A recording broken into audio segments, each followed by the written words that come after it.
please don't eat books. I don't think it's very good. Hi. Hello and welcome to the library. It has been indeed so long. I don't know. I was just in my break. It was fun. Enjoyed my time doing nothing. Not doing nothing, but doing things for pleasure. Taking time for myself. So yeah, we are doing one small stream to, tell the world that I'm not completely dead. And yeah, I hope that you're doing all right today. This is, I don't know, a very cloudy day. And I don't know, I feel like, at least personally, it feels like a lazy day. And I want this stream to be kind of casual, like we'll talk about things, obviously we'll yap a lot. But we'll take things easy. I don't want to be too tired. And as I said, this is like just a stream because we planned that like in advance. But I will take like another break afterwards. The break will last until the end of the month. And I'll come back for the first week of June. But yeah, do I have like stories to tell? I don't know. So many things happened, but maybe not things that must be told in here, I guess. I just spend time with, people that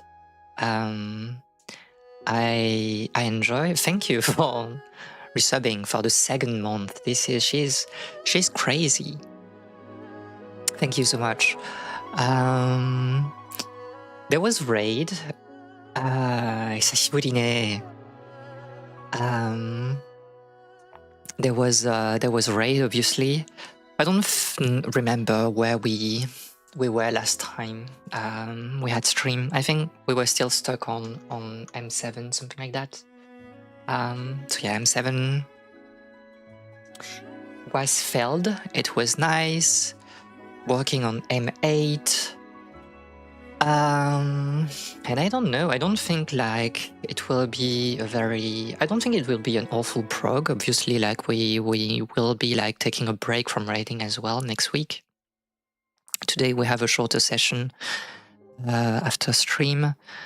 I think like I don't know. I think we are writing for 2 hours, but I believe that we should we should enter at phase by the end of the session today, which is fine.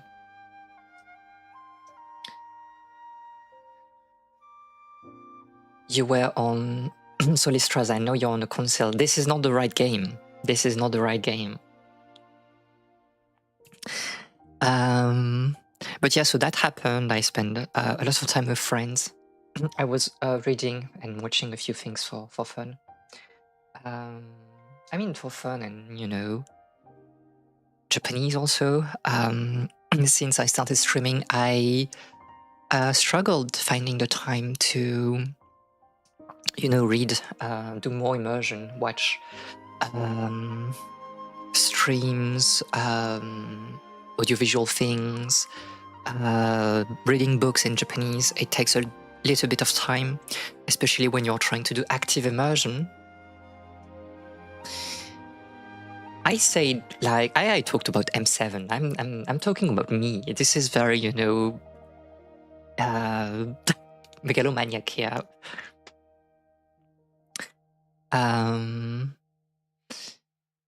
But yeah, I spent some time reading some Japanese. That was nice. Yeah, I'm kind of eager to continue like taking a break next week, like for the next 10 days. I think it's nice being able to rest. I've talked about that like off stream, but I really haven't taken a genuine break since last summer. And being able to do whatever I want for fun, this is pretty good. I see the vision, and I'm enjoying it. So yeah, that's that. So today, the program for today is to talk about like negative, positive angler. In relationship to my own research interests.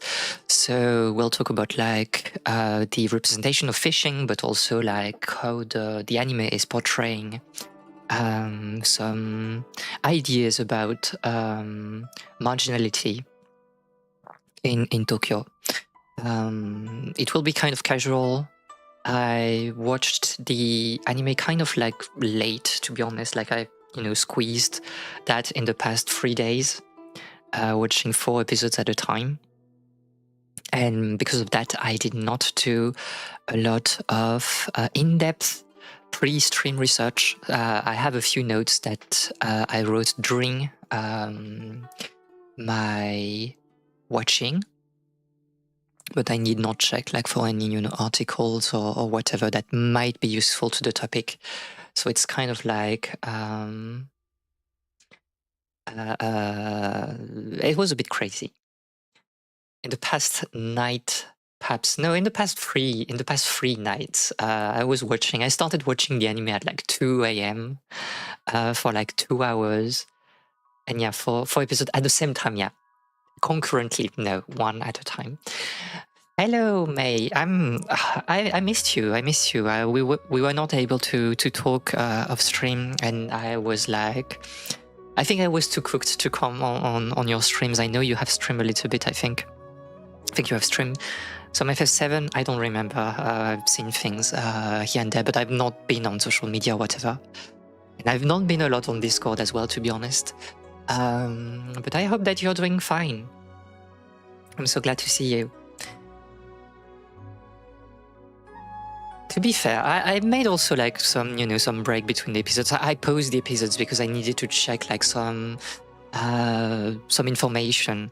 Like it was very funny because I was watching the anime and I was like, oh, I know this particular place. I remember seeing it, in my research and things like that. But certain places were a bit, weird, and I wanted to check them off. I think I have most of the places that are really highlighted in the anime, not like the particular streets when it's really inside the city and there's no like canals or rivers, but most of the fishing locations, I think I have them. So that was kind of like the realization that I was a bit cooked as well. I'm a bit too deep in this topic of fishing in Tokyo, like being able to recognize a particular location just from a few frames. I'm cooked. And that's kind of like what I sent in the Discord server like a few weeks ago, I think, like some Japanese clip music video, and it's like the Kamogawa, the Kamo River, and I kind of like recognize it like very, very quickly. I was watching that with my best friend, and my best friend was like, this is probably Gifu. And I was like, no, it's not Gifu. This is not the Nagara River. I know the Nagara River. This is like the Kamo River. There's been a lot of stuff going on with everyone, it seems. Yeah, I don't know. For me, I know it's, the usual period where I'm struggling with overwork, with burnout. I'm nearing this state like every year at that particular period, and that's why I know that like I really need to slow down in like May, June. But I think like a lot of people were struggling with things, personal things. It doesn't really matter. I think Rosa as well has not been like streaming lately. A lot of people, I guess just having things to do in their real life, because we have a real life outside of streaming, obviously. So yeah, I did that. I did some piano. I did a lot of piano. Took the opportunity, to squeeze as much piano as I could. So I've really worked on like the overture of Dragon Quest. It's almost fully cleaned up. I think, in 1 week or so, it will be like, we'll probably be recording ready. And then I need like to find a way to record that neatly. The problem is that this is not, a real piano. This is not, I don't have like mics that can pick up the sound of the keyboard in a nice way. And anyway, like the speakers are just too bad. And so I was thinking of recording with like piano tech, but this is a bit annoying because I don't have piano tech on this computer, and I need to ask my well, some people that I know to use like piano tech. It's a bit complicated, but I want to record like a few things on the piano at some point, if I have the time and if I'm not too ashamed of, you know, the overall quality. Fishing in games, in real life, in Unreal Engine. What are you talking about? I don't even know. So yeah, a lot of piano, a lot of reading, a lot of time with friends. I was playing also. I was playing Baldur's Gate 3 with modes this time. A lot of modes, and I was like, yeah, you know, it's okay. I'm enjoying my time. It's, I don't know. I'm still, you know, stuck in act, not stuck, but like I'm in Act 2, and so it's a lot of things that I've already done. But it's all right. I think like compared to like the release, there has been like a lot of, not quality of life. I mean, yes, there was, but like some interactions are a bit more smooth, and I think it helps in general. So yeah, it's decent. There were a few things that I discovered during this playthrough, but yeah, I need to progress a little bit. I think I'm nearing like the end of Act 2. I'm basically like on the verge of fighting the boss of the act. And then it's Act 3, and there's the question of, will I drop the game once more? That's why she stopped streaming.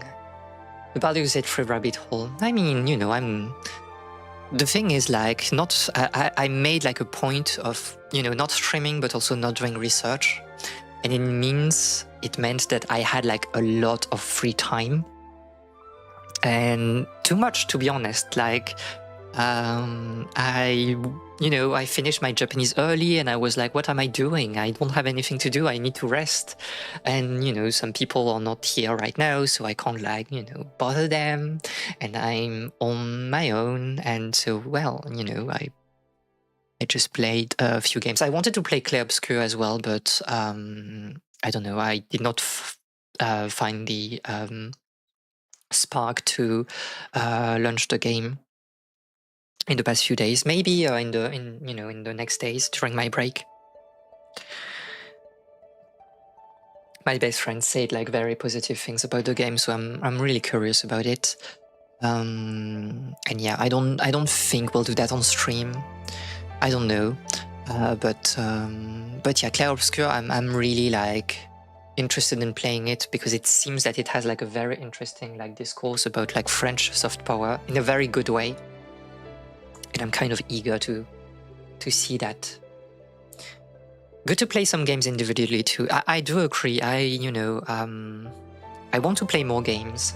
I missed the time when I was able to play a lot of, you know, especially retro games, and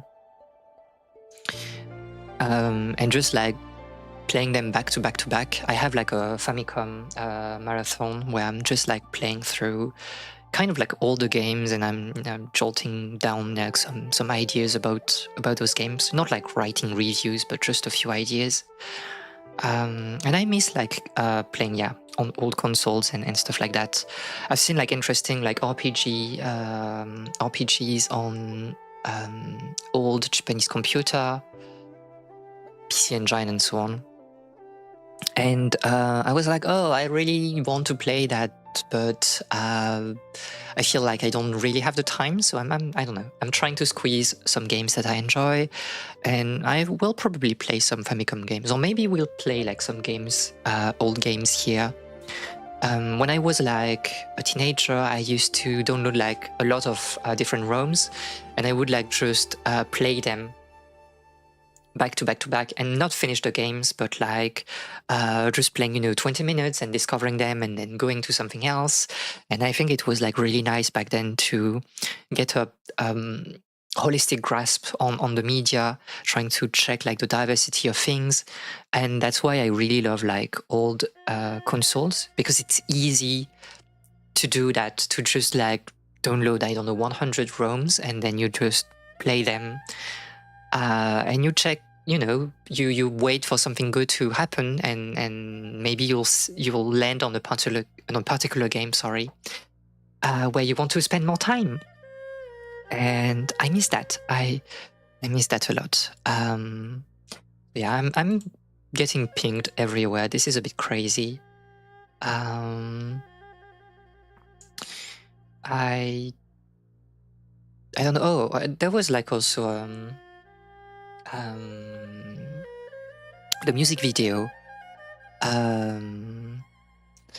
from the new Suisse song a few days ago, and it was like really good. This was like really, really good. I think it's Cloverworks, the animation studio.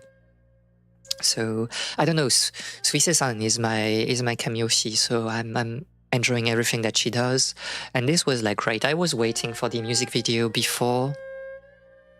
Not before, but like just after she released like the song, and this is really good. It talks a lot to me, and yeah, like I really enjoy how Suisse is like has been following her dreams and never gave up.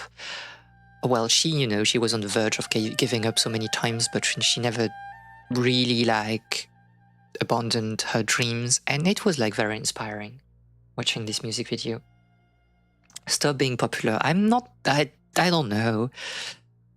That's kind of why, I was not a lot on Discord those past few days. I enjoy my time outside of the gaze of other people. Like hell is the others. In some ways, the situation of being gazed at. Do not perceive me, please. I'm okay in the sidelines from time to time. I'm not getting pinged all the time. Plus, probably we are hell. I am hell too. This is okay. Don't take it personally. Okay, I think I'm basically done with the stream yapping. Not pre-stream, but pre-activity yapping. So we'll get into imagining being gazed. +2, and hello Ellie, I hope that you are doing alright today. Okay, so let me change my scene, and hopefully it's kind of like set up. Okay, so today we are talking about negative positive angler. I know that at least 3 people here have been watching the anime together, so I will be able to have like a little bit of a conversation, but obviously I'll try to explain as much as possible what is happening in the anime and in the episodes, so that, everybody is on the same page, even if you haven't watched the anime. Talking about the gaze sounds like a Magnus Archives bit. I don't know. I mean, maybe. I'm just not versed in the Magnus Archives lore, so I don't know. Okay, so if you remembered, and it's like on the Discord server, we wanted to take a look at this particular anime, because it was like... I don't know, it fell squarely on my research topics. And I saw that, I think, like 6 months ago, and I was like, oh, I really need to watch it. And I really need to write things about it, like analyze this anime, because it's literally the theme of my research, like fishing in the cities and the representation of like rivers inside the cities. So I won't like to start by, having like a casual conversation about the anime, maybe talk about, was it good entertainment or not? And then we can move to, the more research part, where I'll explain like a few things that I found interesting and that are related to my research. So first of all, was it good? I think it was good. I'm I'm biased towards it for a lot of reasons. Like it resonated a lot with me. Well, because of my research topic, but also like personal circumstances. I felt, I don't know, very vulnerable in some ways watching this anime, and it was enjoyable because of that. It's a short anime, so it's like 12 episodes, and it's the story of this guy in the right, Tsunehiro. Yeah, we need to talk about Hana's hair and about like the animation. I think the animation was really nice. A lot of like interesting ideas. So Tsunehiro basically is kind of like lost in life. He was like finished high school, went into college, but not in the college he wanted. Was trading things on stock markets, fell into debt. So spent a lot of time in pachinko, and there were like loan sharks that were pursuing him at the beginning, and then he was told by his doctor that he had like a terminal disease that is not explicit. I guess I don't know exactly what it is. It looks like it was like cancer, but it's hard to say. And so the doctor is saying that, you only have like 2 years to live. And he falls into a spiral of, depression and reclusion until, for some reason, because of the loan shark, he falls into the Sunda River. And then he's saved by the people in the left. So you have like Hana here, and you have like Tsushimori. Takahaki. And those characters are like working or part-timers or furita at a convenience store, and they also love fishing. And so to kind of like repay his debt, Hiro is started to work in that particular convenience store, and he's also learning how to fish and like the joy of the hobby. And this is like the premise to be a sort of like introduction to fishing, to recreational fishing in the city. And there's like some, slice of life, and it's slightly dramatic. Mostly at the end, but that's not the point of the anime. I don't think like it's the point of the anime. The point is not, I don't know, we'll talk about that a bit later. But why is it like an introduction to fishing? Because you have like some informations about like, equipment, weather, but it's not like in depth. You don't have like a lot of very pointed advice on how to fish. This is like a first introduction to get you into the hobby, and then you need to do your own research if you want to start like fishing in the cities.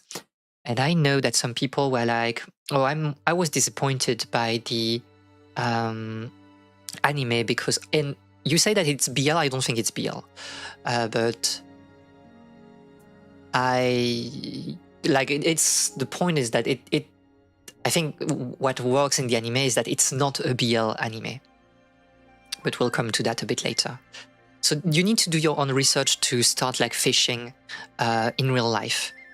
And it's just like a pretext to slice of life. In the same way that, I don't know, I remember I wrote like things about like bird watching in the UK. And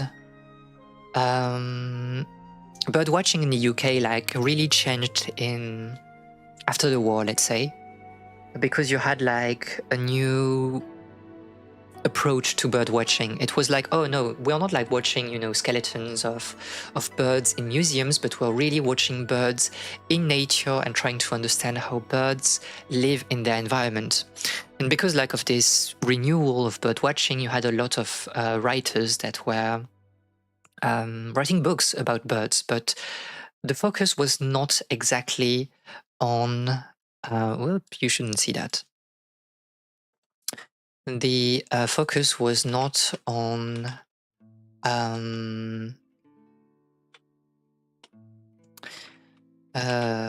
bird watching per se, and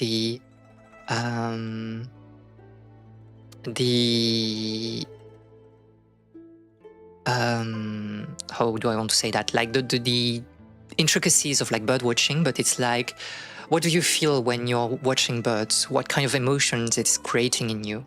And so this book is foundational for bird fishing. So you can see the date here. 67. And it was a foundational book for the genre, and a lot of people were inspired by it. And professional bird, watchers and naturalists were very disappointed with the book, because they were like, oh, I was expecting a book, really about birds, about bird watching, about like scientific explanation and such. And then it's a very poetic book. This is really not about like precise description of birds' behavior. And I think it's the same thing in here. It's not exactly about the intricacies of fishing. It's about what you can do with fishing and what does it say about society today. And I think that's why the characters are kind of like tropey in the anime, and kind of like very abstract, like you don't know much about them. Some characters have a little bit of development, but not too much, because this is not exactly the point either. This is not a drama. This is like some kind of modern tale about Reiwa society, about the modern day society. The show was cozy. It's because you're wrong, and that's fine for BL. I don't know, we'll talk about that. The show was cozy, and the story's trajectory felt a lot like Tsunehiro's mindset towards life before the last episodes, which was quite fitting for Slice of Life. Yeah, I think like it would have been good to be more progressive instead of like in the last episodes, but I get the idea.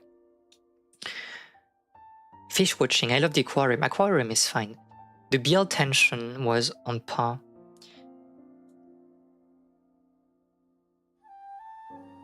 I don't know.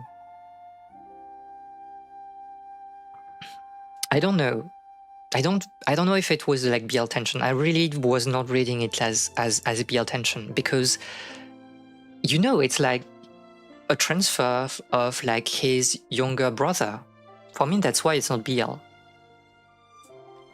It's a bit boring for people who already know about the details anyhow, so it's better when it's framed more that way. I think so. Okay, and so what's like the point of the anime? So you have like an episode that is really like framed as a slice of life episode.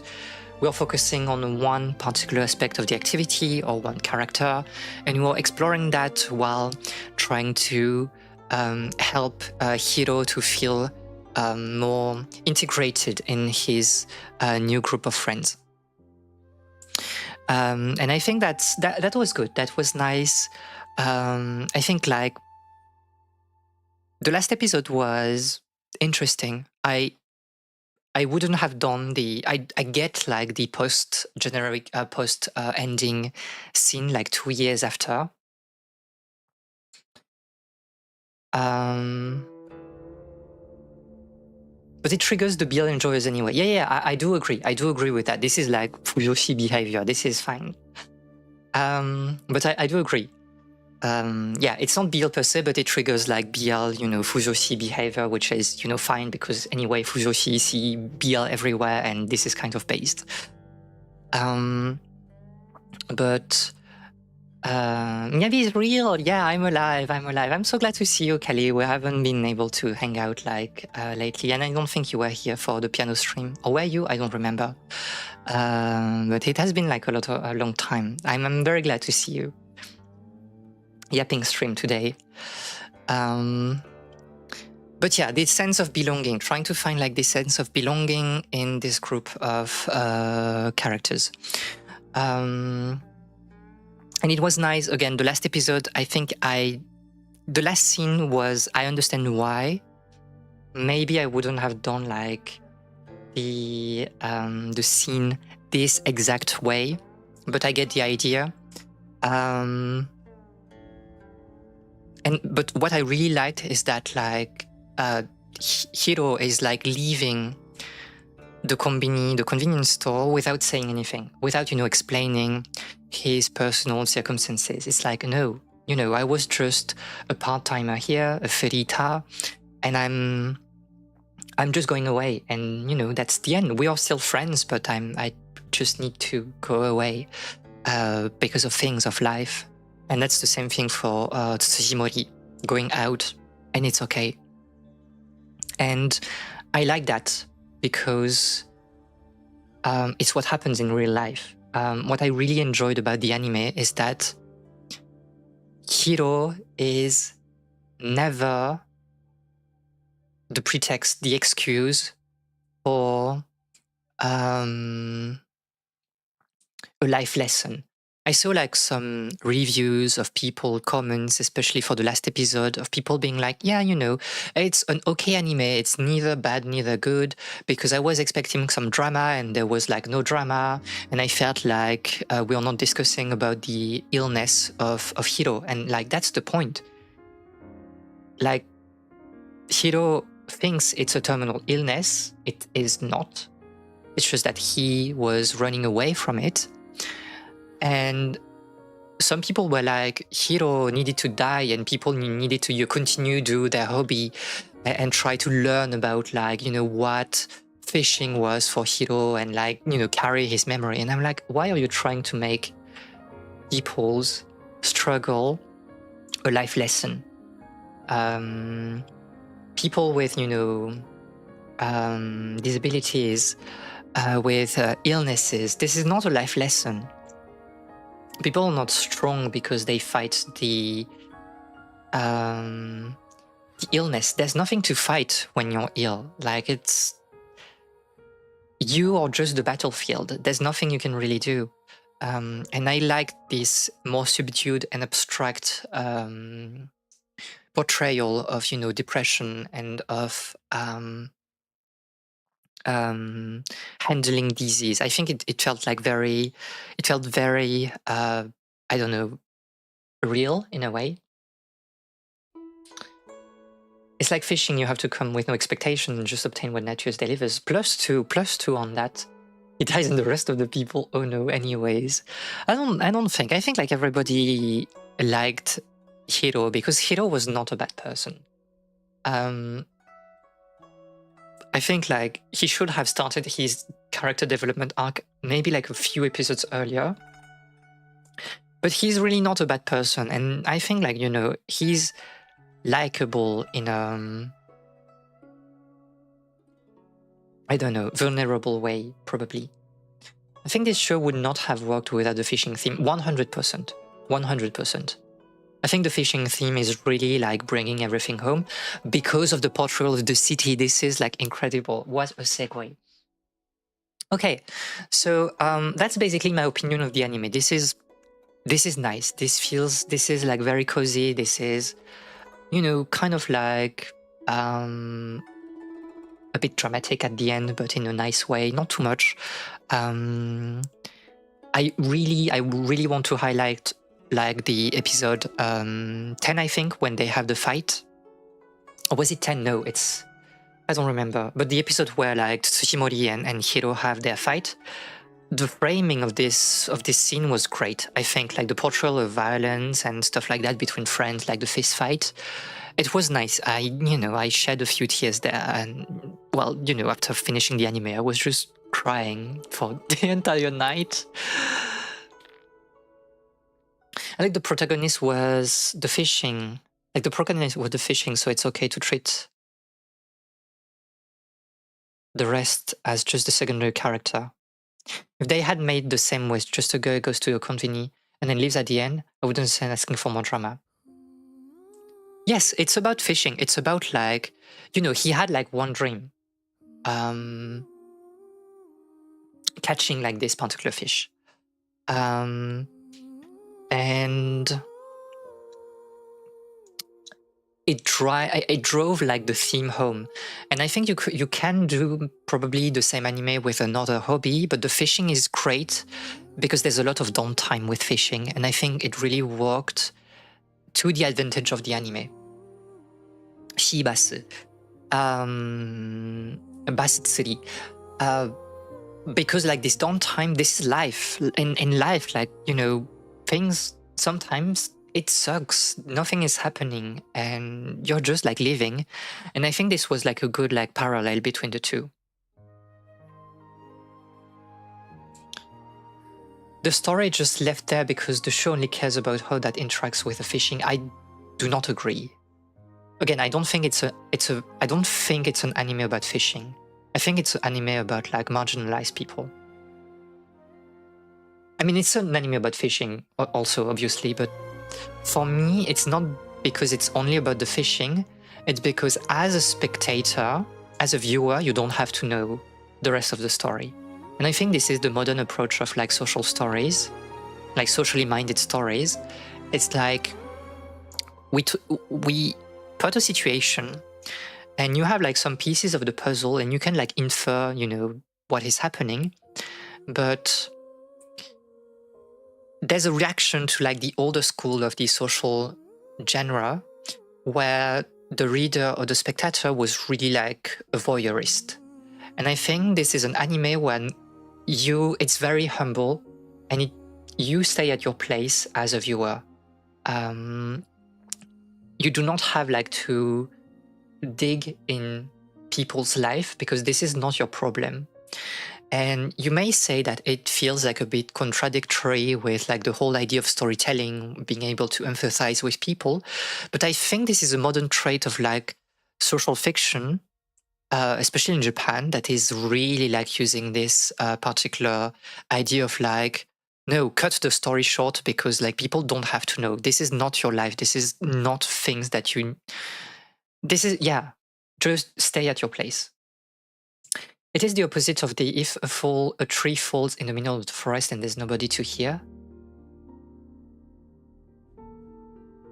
I think the show cares about the intersection with the fishing. If it happens far from the river, we don't see what happens.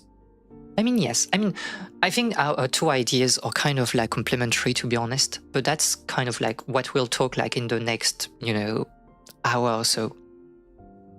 Okay, so let's check the episodes a bit one by one, and I'll, you know, showcase the different locations that we see. I need to open my notes also so I can like... okay, so for me, and that's how I'm framing my analysis, it's about like marginalized people that are viewing fishing as something that makes them belong to the city, to the community as a whole. Because every character is nobody is fitting the idea of, you know, an ideal Japanese citizen. Let's check if we can like have like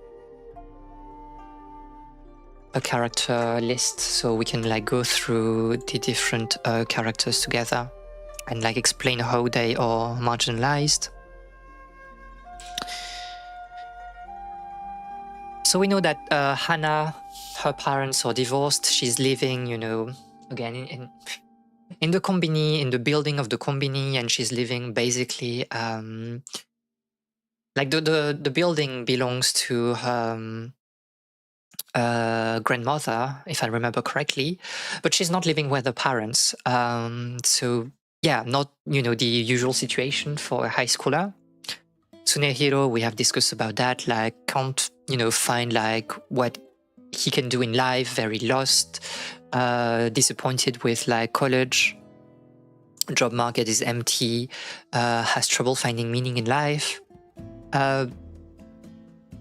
Tsuhimori is kind of like the odd one because he's like so upbeat at the beginning, but we learn that he fled his hometown, his furusato, and he was a host, and, you know, everybody is a part-timer, which is not what you should like in theory aspire to as, a worker in Japan. Adua is a Thai cook that is coming to Japan, so there's talk about like immigration, and I think it's really interesting how it's portrayed in episode, I don't remember what episode, I think it's like in episode like 6, like the Thai immigration. Very interesting and very sweet the way they are portraying that. You have like, well, the debt collectors obviously that are kind of like pathetic, but in and funny. They are like some sort of like comic reliefs, but again, like you're not seen as, a good person.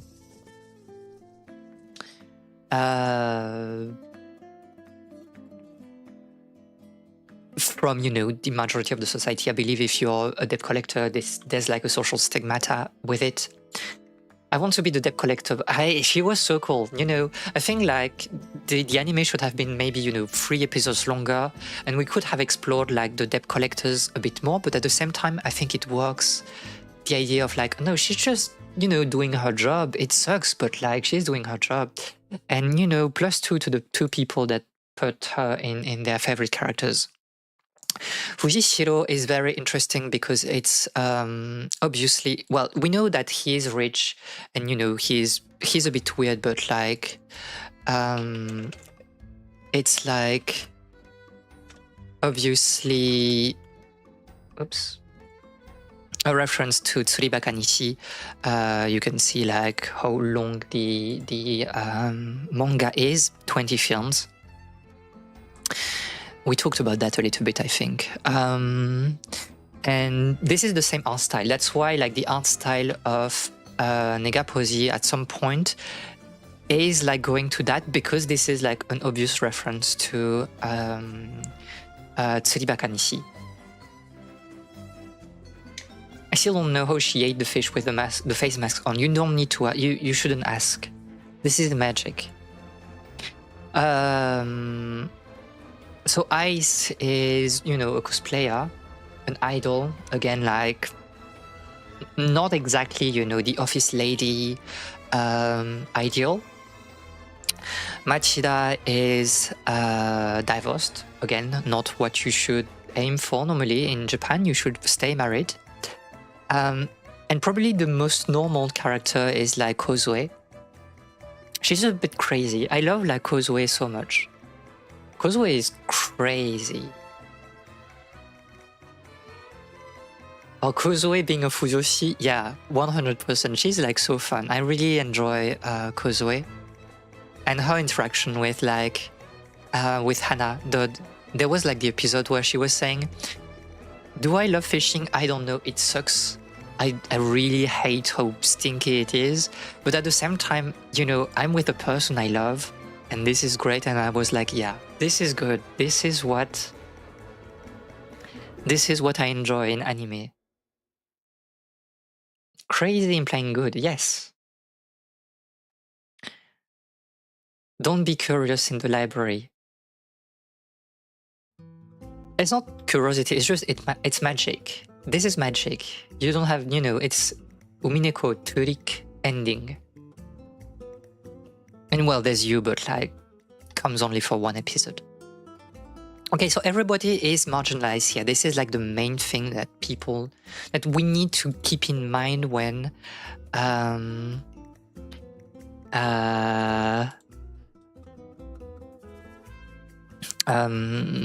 thinking about this particular anime. Okay, so now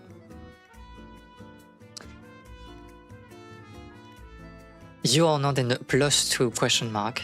So now we'll take a look at a few locations. So the first like sequence here, it's like on the bank of the Sumida River. To be fair, I kind of like, I'm sure I've seen like this particular section. I think it might be even near like Etaibashi, I don't remember, but this is like the Sumida River, obviously.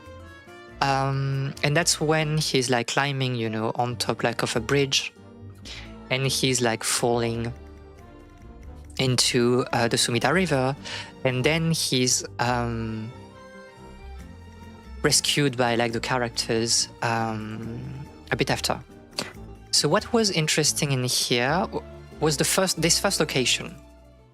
So if you remember in the anime, they were saying like, oh, we are like in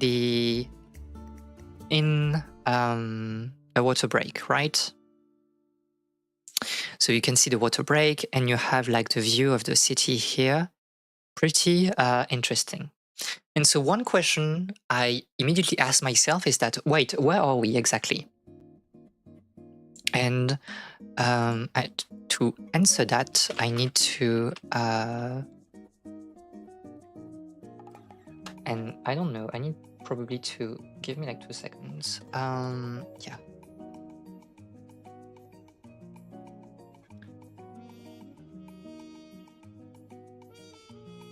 Better. We're in Japan. Yes, we are in Japan. But I also open like the Apple Maps, because I think this is like good for. I'm kind of like pseudo doxing myself. This is a bit crazy. Whatever. Thought we were in Thailand. No, we are not, unfortunately. Okay, so as a reminder, the Sumida River is here. You have the big Arakawa River flowing to the east, and the Sumida River is like the smaller branch. The modern Sumida River is the smaller branch that is waving through the city. And it's like, you can see that it like meets the sea a bit more to the west. I thought the whole point of hiding the map. No, the whole point of hiding the map. I mean, I wasn't expecting. To be fair, like Apple Maps to pinpoint my city on the map. Like I'm not connected to. I don't know. This is not connected to Google. This is a bit weird. But anyway, like I know that Google Maps is opening always like where you live and very close to where you live. So I was like, yeah, this is not good. But I wasn't expecting that with like Apple. So the Sumida River is like flowing here, and you can see that there's a lot of water breaks and like sort of like reclaim land in this particular section, and you have like the Tokyo Bay that is opening in here. We all know that I live in Stockholm. +2. Looking for the GeoGuessr. I mean, at some point we should do like some GeoGuessr. I'm not, I think I'm good, but like I'm not like as good as some streamers, because you need to spend a lot of time on the game. So I don't know if I want to do that. Okay, so we know that Hiro is falling somewhere, I guess, like here. I'm expecting him to have fallen in this section here, and then the current is kind of like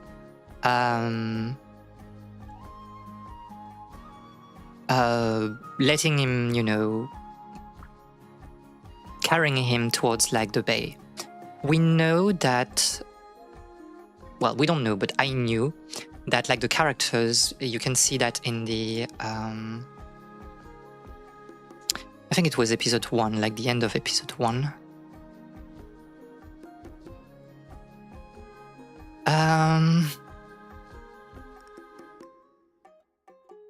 This is a bit annoying.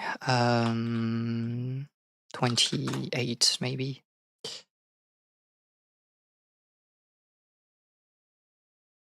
Ugh. Okay.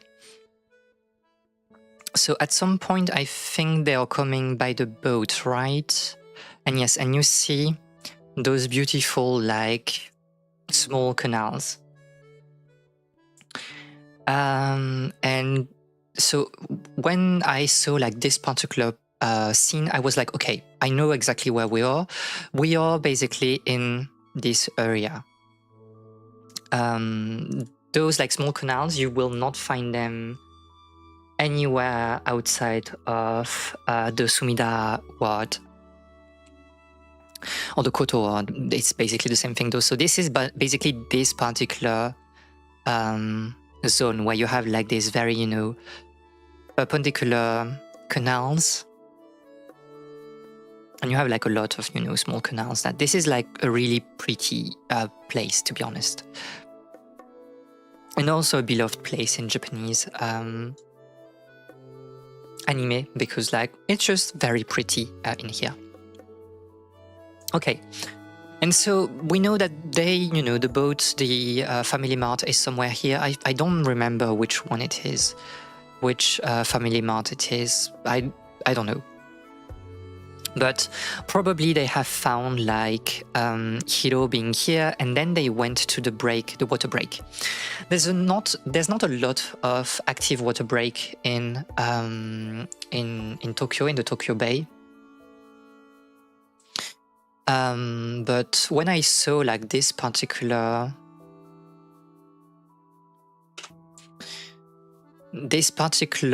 water break with like the two lighthouse, I was like, this is probably near Yokohama. So they did like this particular travel here, and they finished here. So you can't see that in the that's to tell you how cooked I am. Like I'm too much in depth in this topic of like fishing in Japan. So you can't see that in the in this view, but like if we change to like the satellite view, that sounds like an insane trip. No, it is, but I think like it's, to be fair, again, there's not a lot of water breaks, and this is like the only one that is active right now in Japan. Well, in the Tokyo Bay, you had like previous like water breaks like here, but as you can see, this is the old water break. This is not in use because all of this has been reclaimed. And if you go there, basically, you can see kind of here, you have like cherry blossom a bit, you know, on the satellite view. This is a pretty place, especially because like a lot of things are happening here. So you have like an interesting view when you watch like in that direction. And we'll talk again about this area later, because this is where like a lot of fishing also is happening in the anime.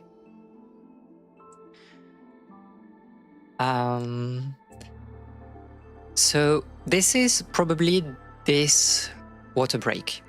The problem with that, and I'll explain, you'll understand why I'm saying all of that, is that it doesn't match the view, right? You have like the water break, but when we are like watching this particular view, it doesn't make sense. Because you have like a lot of, you know, bullshit happening. I don't think do we have view? No, we don't have a view from the water break, obviously. But this cannot really happen. I don't even think you can fish in here, because like fishing in Japan is a bit more complicated than in the anime. Like you need, especially in the cities, you need some kind of permits.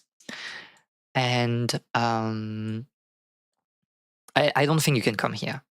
So what is interesting is that there's some artistic license, right? They are changing things a little bit so that you have a better, I don't know, you have just something that looks nicer in the anime, or, you know, they want to highlight a certain discourse. And this is very interesting because it helped me, like the gap between reality and what is showed helps me identifying the motivation of the studio. But it looks nice. It looks nice. And you can see that in this particular screenshot, we have like the view of the city. Because there's something about like, you know, the mystic of the city by night. This is really something that you'll find in Japanese fiction. Gazing, you know, at skylines, it just feels great. And especially because to gaze at the skyline, you need to be a bit away from the city. And so this is a moment of contemplation. But there are tiny islands that have been sent a car to go through to. What are you talking about? I don't know. I'll just yap. And so this is like to highlight the city. And at this point, I was like, okay, so the city will be very important in the rationale of the anime. And I want to take a look at some examples that are really showcasing this idea. With this idea of like a gap between reality and, you know, what they want to portray. So I want to take a look. Let me check at episode 10, I think. In episode 10, you have, so this is the episode where, so the manager is being hospitalized because he fell from, you know, a skateboard or whatever. But then like Hiro flees because like the hospital where like the manager is hospitalized is the one where he had like his early diagnosis. So he just flees, and then there's, well, you know, some discussion. This is like the start of the drama, and then there's some fishing. And like the characters are trying, you know, to coax the information out of Hiro, basically. And they chose, again, like the anime is highlighting key locations, key fishing locations in every episode. And what are they talking about? Counter +2. And the location in this episode, I think, is probably the most important. And you can see it here. This is maybe, I don't know. I think this is the most famous bridge in the Sumida River. This is the Etai Bridge. And the Etai Bridge is here. Where is the exact... Okay, so we are... I don't know, it doesn't really matter at the end of the day. This is not where I wanted to be. This is not where I wanted to be. Can I go to this particular point, please? Why are you trying to... Okay. You can see this is this location, right?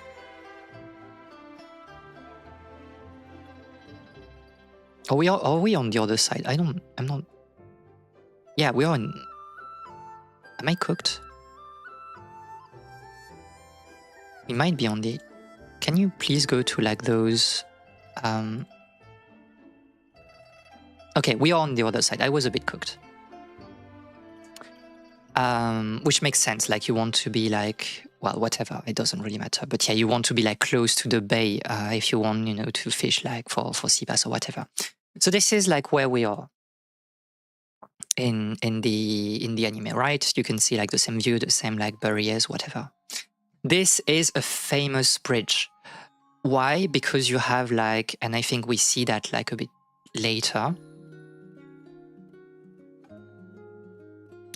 You have like this scene where, you know, the bridge is lighting up. And this is this view. This view is famous. You can see that a lot in Japanese fiction. This particular bridge. Which one? I don't know. I don't know what screenshot you're talking about, so I was going too fast. But this is like the Etai Bridge. Etai being eternity. And it lights up like that for 2 hours between basically like 9 and 11 p.m. because it represents the mystique of the Japanese, you know, skyline by night. This is a beautiful location. And I say that I haven't even been in Japan. I've just seen, you know, videos, but it's so pretty. It's really pretty. And furthermore, and I think you have that also like in the anime, I'm not sure. Are they looking in the other direction at some point? No, they are not. but you have like, I think you can see here,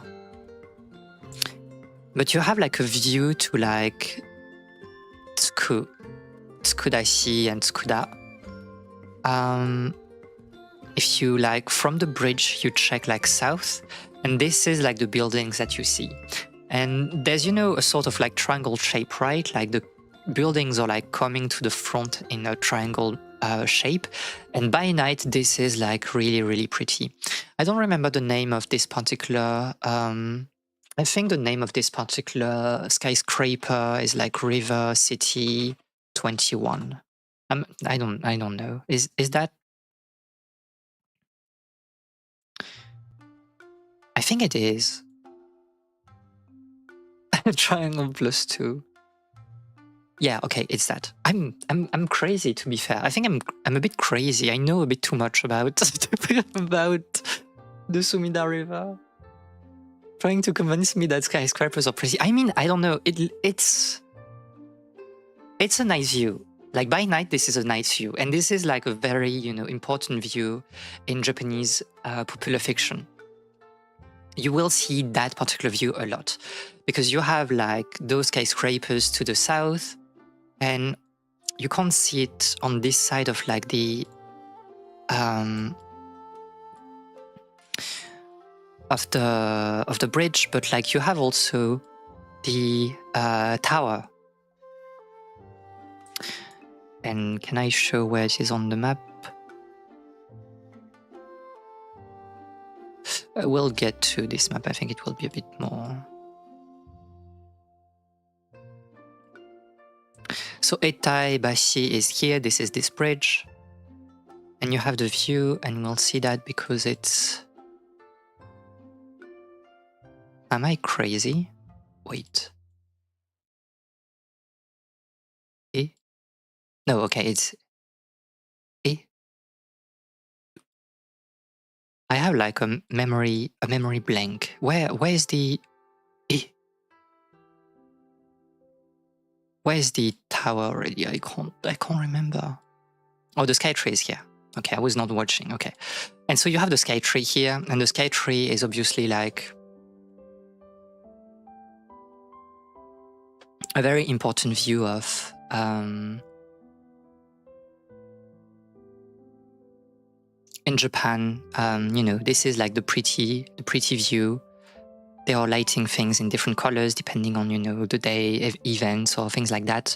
And this is part of like the mystique of like the Sumida River. You can see like the Sumida River flowing here. And like this is an important view. This is like the Sumida River, what I try, even, you know, if you don't like city skylines or whatever, this is part of what why the Sumida River is like such a pretty river, because it is like you have like some vegetations on the terraces, but you also have like buildings that are some, you know, on average aesthetically pleasant to the eye with like all the lights. I know it's capitalism, but yeah, this is like the city pub. This is the city pub aesthetic, and that's why it's like interesting. I don't know. I'm talking to a lot of like Nordic people here. They don't like your buildings, like your highest buildings is like, you know, 10-meter high. So it's like you're cooked, okay? It's okay. And so Etaibashi is like such an interesting place because of that. Because you have like, oh, this is the view. This is the view. I was so sure that there was like a scene with that. And you can see like the blue color. It's just like, if you watch like a lot of, you know, slice of life or whatever, anime, manga that are films that are set in Tokyo, you will find this particular scene a lot. This is almost to the point it's a tired cliche, but like the confession scene on the Etai Bridge, you know, it's just so easy and it works because it's a beautiful bridge. And this is a very interesting scene, like putting, you know, the big revelation of the illness on Etaibashi, because I don't know, there's something about this particular bridge that makes you open a little bit more, that makes you vulnerable. And I think that's what the anime wanted to go for. I think it's interesting. And that's like, how can we relate, a particular view of the urban landscape to what is happening in the anime? And this is very interesting because you have the same thing, obviously, in other places. If you like the game that really like pushed me on this topic was Paranormal Sight.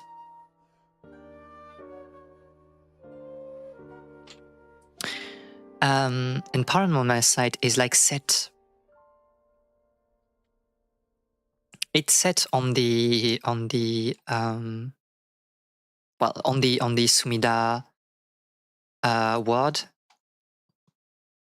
and mostly on the southern part. And there's like the same. I don't know if I can see a view from a bridge, but this is the same thing. It's how do we highlight? How do we use like the landscape to what is this article, by the way?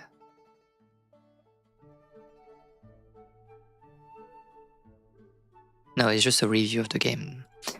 How do we use like the setting to highlight some ideas? Like the Sumida by night, there's some ominous feeling.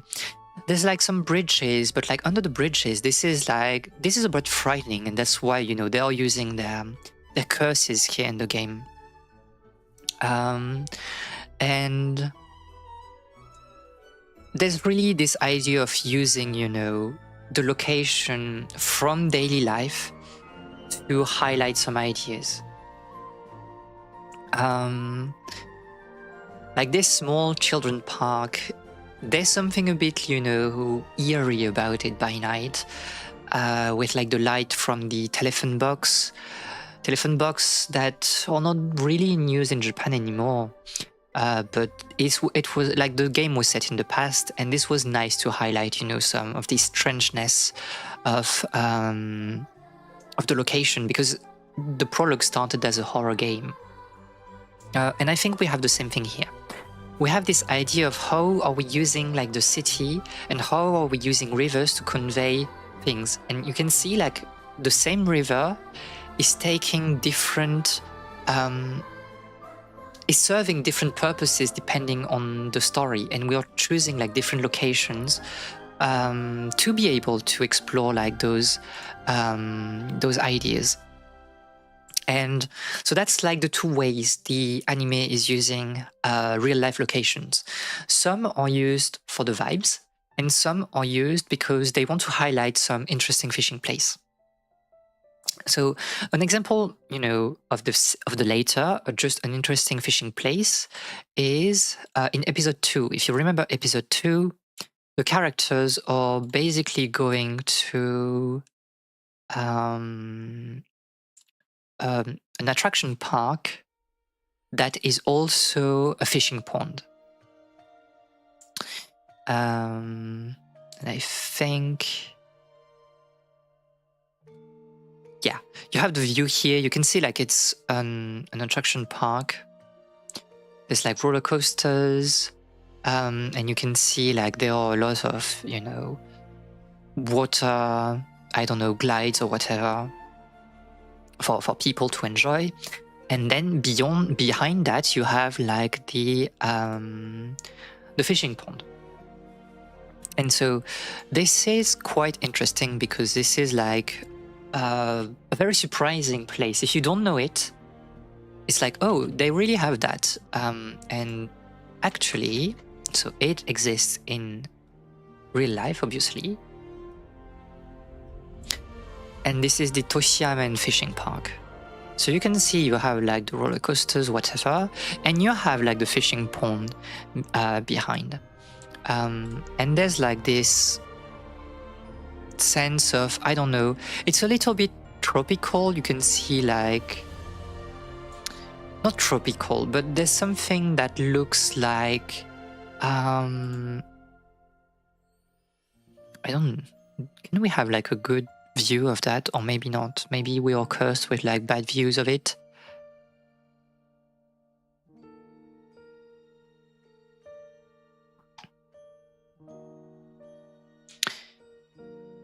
But yeah, there's something, you know, a bit Californian, which is also like kind of related to fishing. Fishing also came from, you know, modern recreational fishing in Japan also came from the US.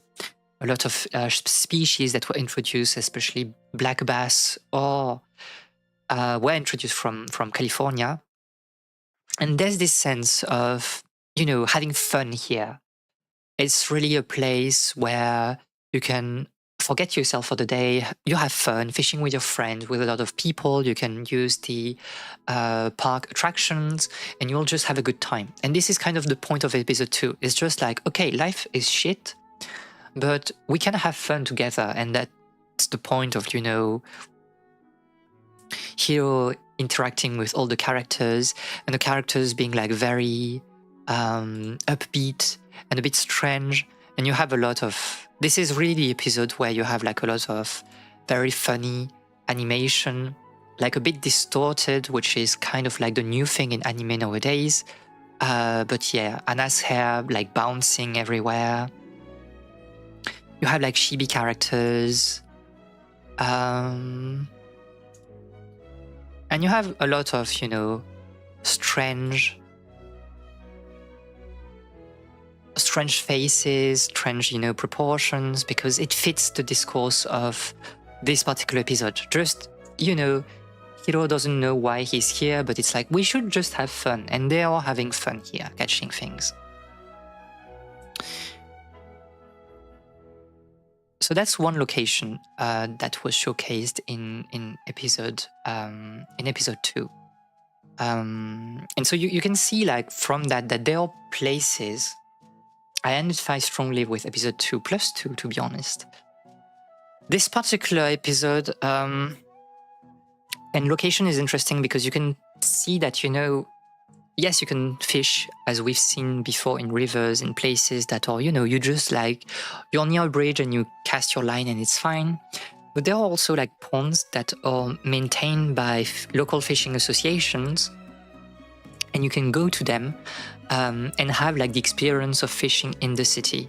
And that's like an important part of like recreational fishing nowadays, is that this type of activity is accessible to beginners. You just have to know, to pay for a few hours or the day, and you can fish to your heart's content. And this is like a big part of like how some fisheries are staying alive by focusing on recreational fishing and trying to introduce new people to the hobby, while trying, to maintain some sort of like, we need to fish in a responsible manner or whatever. And we have like things like that on different episodes. There's also the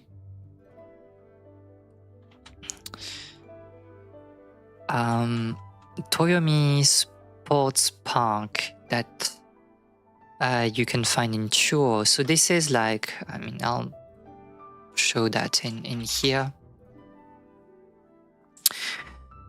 But you can see that this particular place, so we have been talking about this like a little bit, right? Let's close that.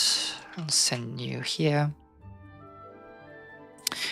We have been talking about like this water break and how now there's a lot of, reclaimed land. And this is like a key part of the anime. It's like, okay, we can fish in this particular area because it's not like river. It's not a river anymore. This is like the Tokyo Bay. You have like a lot of sea water in here, so a lot of sea species, and a lot of the action is taking place in this zone. So you have like that in episode. It was in episode 4, I think. Let me check. Episode 4. What are they doing in episode 4? I don't remember.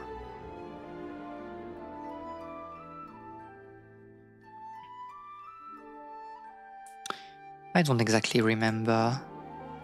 Doesn't really matter, to be honest.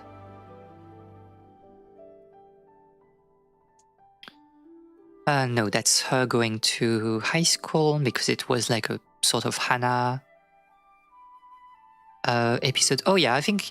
Oh yeah, it's like the episode where she's saying that you can count but you cannot fish, something like that, I believe.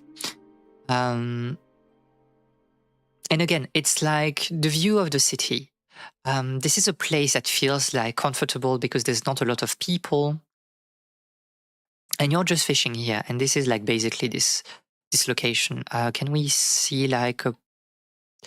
I mean, you can see like those things, you know, in here. Those like sort of like steps, stairs, bench, whatever. They are like pretty famous, and this is like this particular area here. There you can see that on the satellite view. So there's this, and there's another location.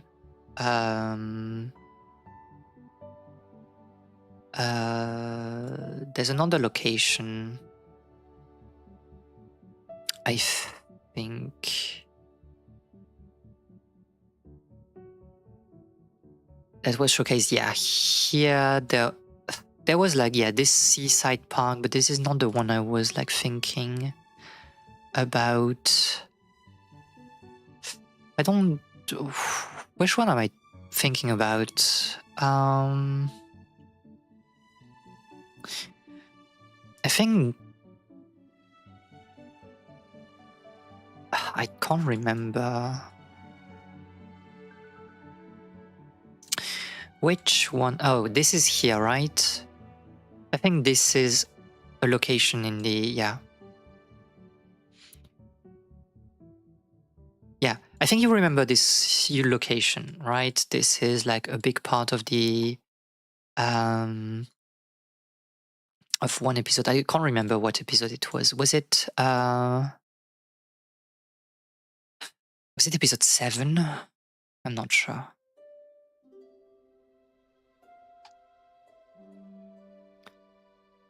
No, it was not episode 7. It was episode 5? I just can't remember. I just cannot remember. It shouldn't be that. Or is it? No, 8 is about the manager's son. So it cannot be episode 3.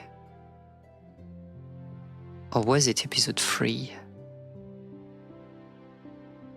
Oh, it was maybe episode 3. Yes. And that's when they're catching, like, they're trying to catch their first big thing, and you have like the debt collectors, and you have like this particular scene here, right? You can see that this is the thing behind here, and then the view here. And, well, this one is a bit too distorted, but here you can see that it matches like the barriers that are here, and it's probably like there's like this slope there, and I think it is the slope that you can see here in the back. And so we are like a bit outside, right? This is again like in the reclaimed land in the Tokyo Bay. And this is, I think, a big idea of the interaction between nature and city.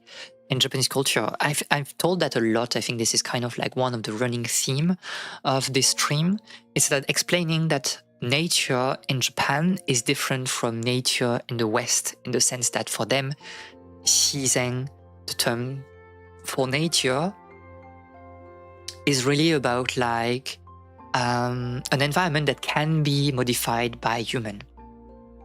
It doesn't have to be a raw forest. You can have people, you can have civilization. As long as there are some natural elements, it will be nature. And this place is really like a sort of area with like a lot of reclaimed land. This is really like what nature is for a lot of Japanese people, especially in Tokyo. It's like, okay, you can go like to, you can leave Tokyo, but like, where are you going? You can see that the city is kind of everywhere. If you really want to go like to, the countryside, you really have to go out of the Kanto region. You can see like the green part on the map. This is just so big. Like Tokyo is just so big. And maybe you go like to, your, I don't know, to see your family, to your furusato, your native town. But you need to go further away. And this is like a good alternative. Like those, places with a little bit of greenery. And you have like the sea, you have like some, you can feel nature even if you're still in the city. We are nature. Yes, also. And I think this is like a key part of this, is that, yes, obviously it's not, we are inside the city still, but it feels like somewhat relaxing compared to, the skyscrapers. And you have like a lot of things like that. I think we have been talking about Hamarikyu, like the gardens that are like inside the cities. It's the same thing, like you have a park, and the park is literally surrounded by skyscrapers in all directions. And I think like this is a big part of like how you are trying to find nature inside the cities. And it was a very interesting anime for me, like watching Negative Positive Angler, because we are in the city. The characters are never really leaving the city because you don't have time, you don't have money to go like to the countryside. But it didn't feel like, overwhelmingly urban. There was this balance of, no, you can find like interesting places in the city. I think in episode 10, also there's a good example. I talked about like, would non-civilization nature be seen as lonely? It depends. It depends.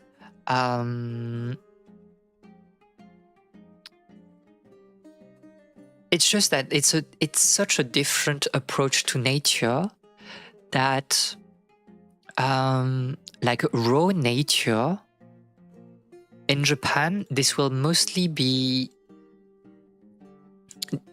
deep in, mountains, forests, in places that are not easily accessible. You can see that like you have a very deep range of cities here that are well connected. But you have also a lot of parts, like those green parts, if there are no city here, it's mostly because it's a mountain. And there's just nothing you can really do. And you can see that some of those places, they are just like, there's nothing, there's no city, there's just mountain.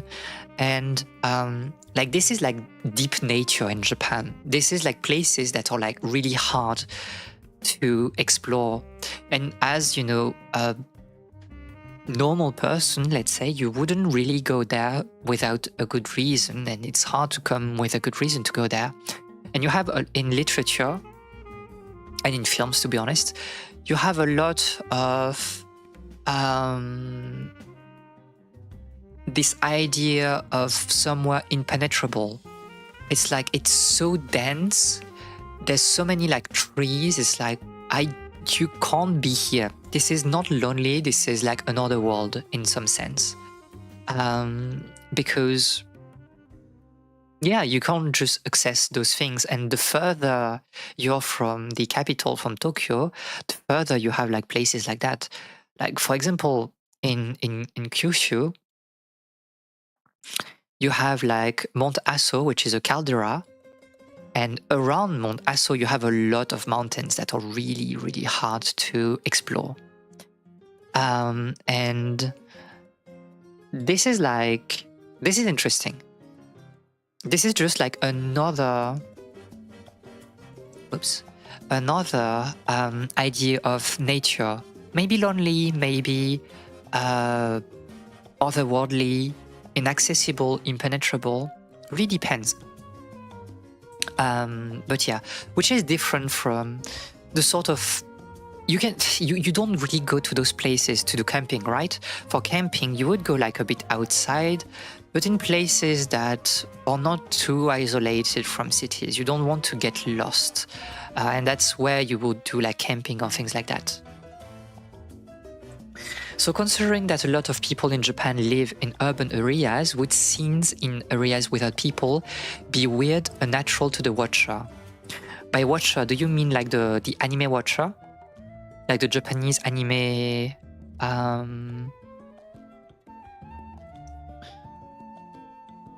Yes. Well, a lot of, slice of life, it's about following a character that mostly come from the city and that will go to some place in Japan to explore things. So you have like a trope of like, oh, I'm from Tokyo, but I'm taking some vacation and I'm going to a smaller city. So I don't know, maybe I'm going to Kamaishi, or maybe I'm going to Akita is not that small, but like a small coastal thing, a city, and I will just like, go there and it can be interesting because, it's just smaller than Tokyo. So by comparison, it will feel like countryside. So you have that trope. You have a trope where it's more like a road trip.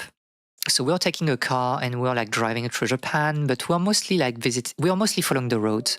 We're never straying too far away from the road. So maybe we're from Tokyo and we'll follow like the road towards like Tohoku, so the north of the country, and we'll follow the coast and we'll like stop at some cities and, just explore a bit.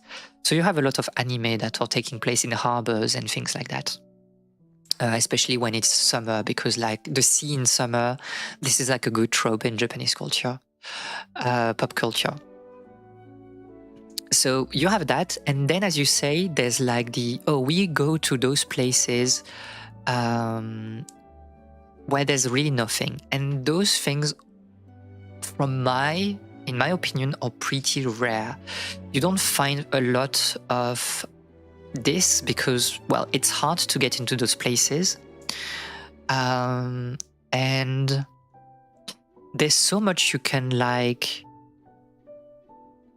There's only so much you can do, I believe, when you're just deep in the forest. Like there's just, vegetation, and how do you make that attractive to, the viewer? This is a good trope in any culture with a coastline. To be fair, yes.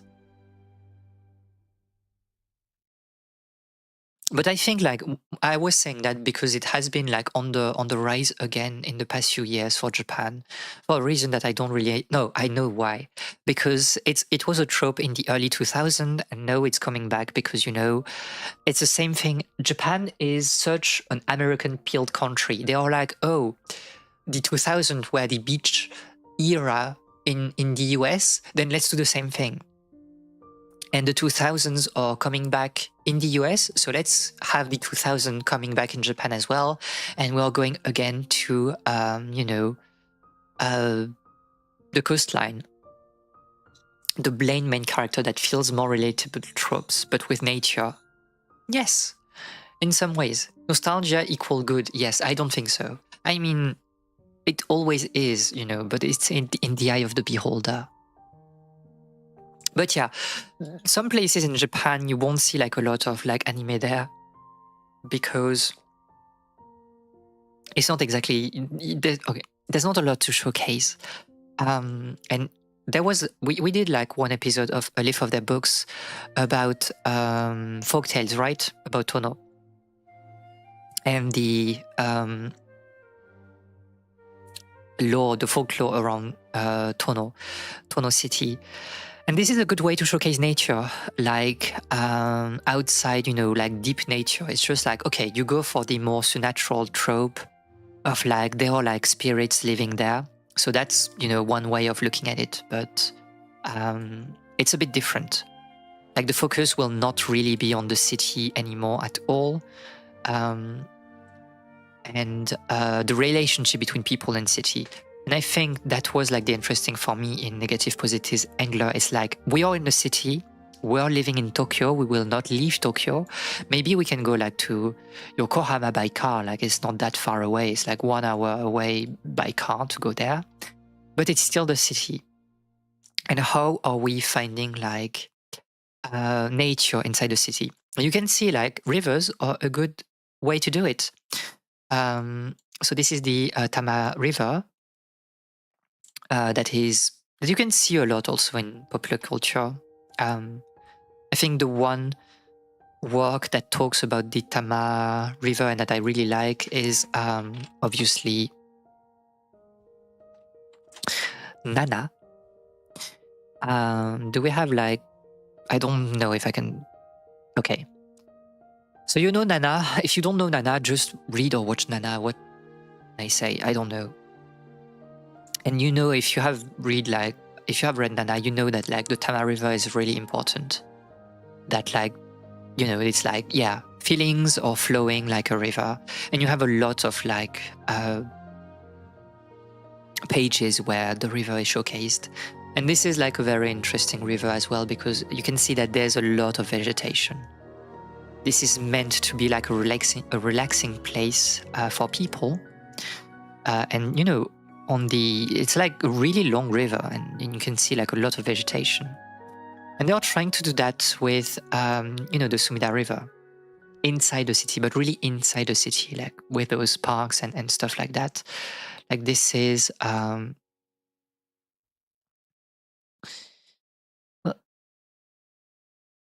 this is like a nice park also.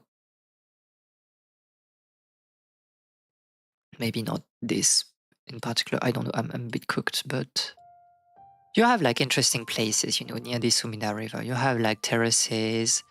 It's not like the best pictures because we are in summer, so everything is like literally dead from the heat wave. Oops. But yeah, you have like places that are meant to be nice, or meant to have like a little bit of vegetation inside the city. To take, a nice walk alongside the river. Tokyo is a bit complicated, obviously, because like there's like a lot of urban redevelopment, and you can see that in the anime, obviously, when the house is destroyed.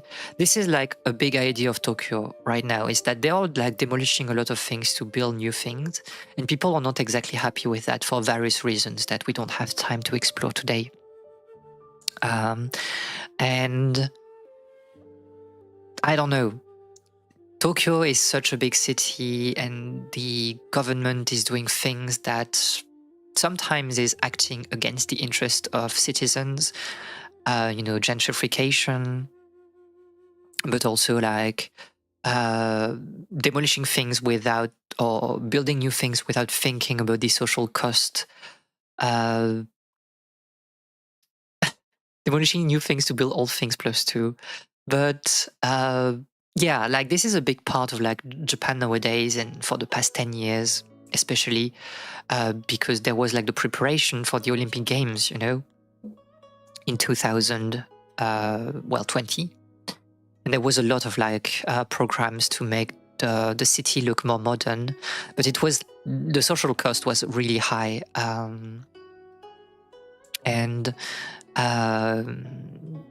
Yeah, demolishing things, this is like not that good. You're telling me that a political dynasty that has been almost unbroken since the Meiji era feels entitled to do things against the populace? Listen, I hate Japan. I hate Japan. There's a reason I hate Japan. But Yeah.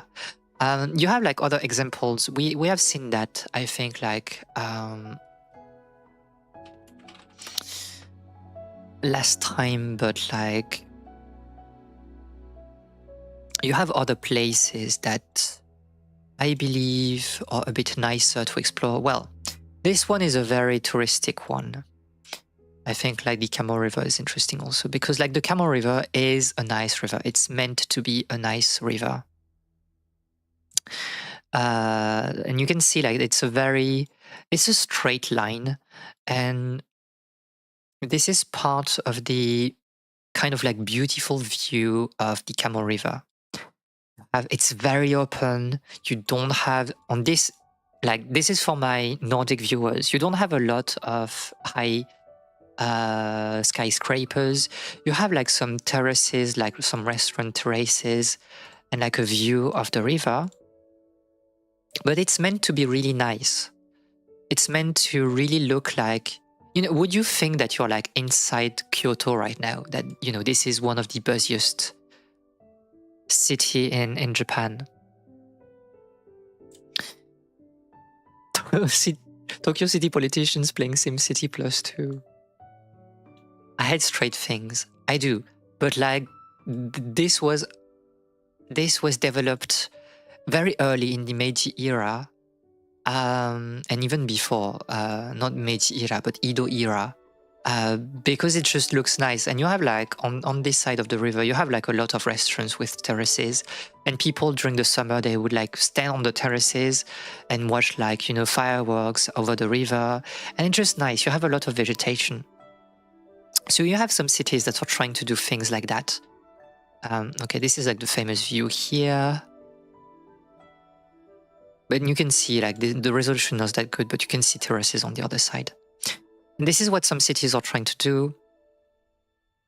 Obviously you have, and I think we have showcased that the other day with the Gifu City with the Nagara River, the one that we see in Hyoka and so on. You have this idea also of a nice river to explore. Like this is a nice view. You can like walk, alongside the river. This is wide. This is a bit more urban, but you have also the mountains, like nice view. The other day, why are you being smug about that?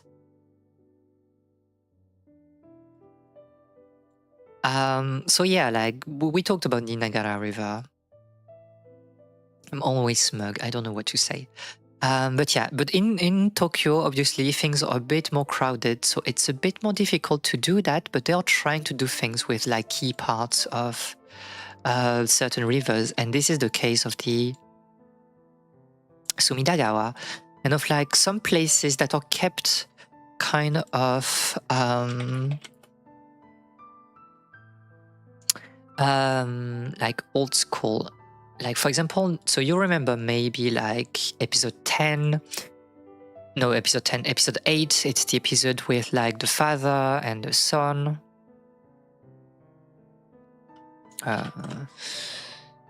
And you have like this nice view here, like in the middle of the city, but it looks like very, I don't know, calm, tranquil, whatever you want to describe that. I've just been lurking and I need to duck out early. Morning class tomorrow, but it's lovely to see you back. Don't worry about lurking, it's fine. As long as you have fun, it's good. But yeah, rest well and good luck for tomorrow.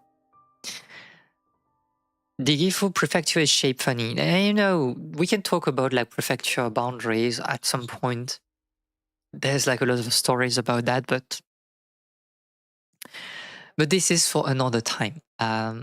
So you have like this place, and this is a very famous place. If you're watching a lot of popular culture, you know that like they love this small red bridge because of the stone, underneath, and then the red that is striking against like the rest of the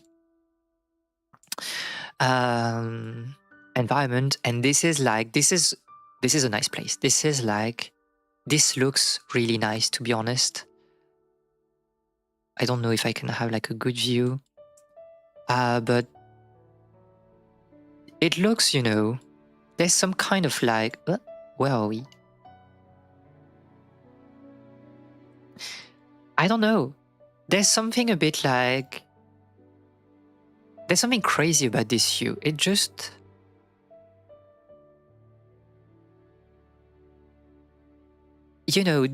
this is like a bit weird. You have like skyscrapers, old buildings, it feels like old school. You have like, those roofs that are like kind of like reminiscent of like old houses here as well. Skyscrapers of different natures. And you have this very quaint bridge in here, and you have the river and you can fish in here.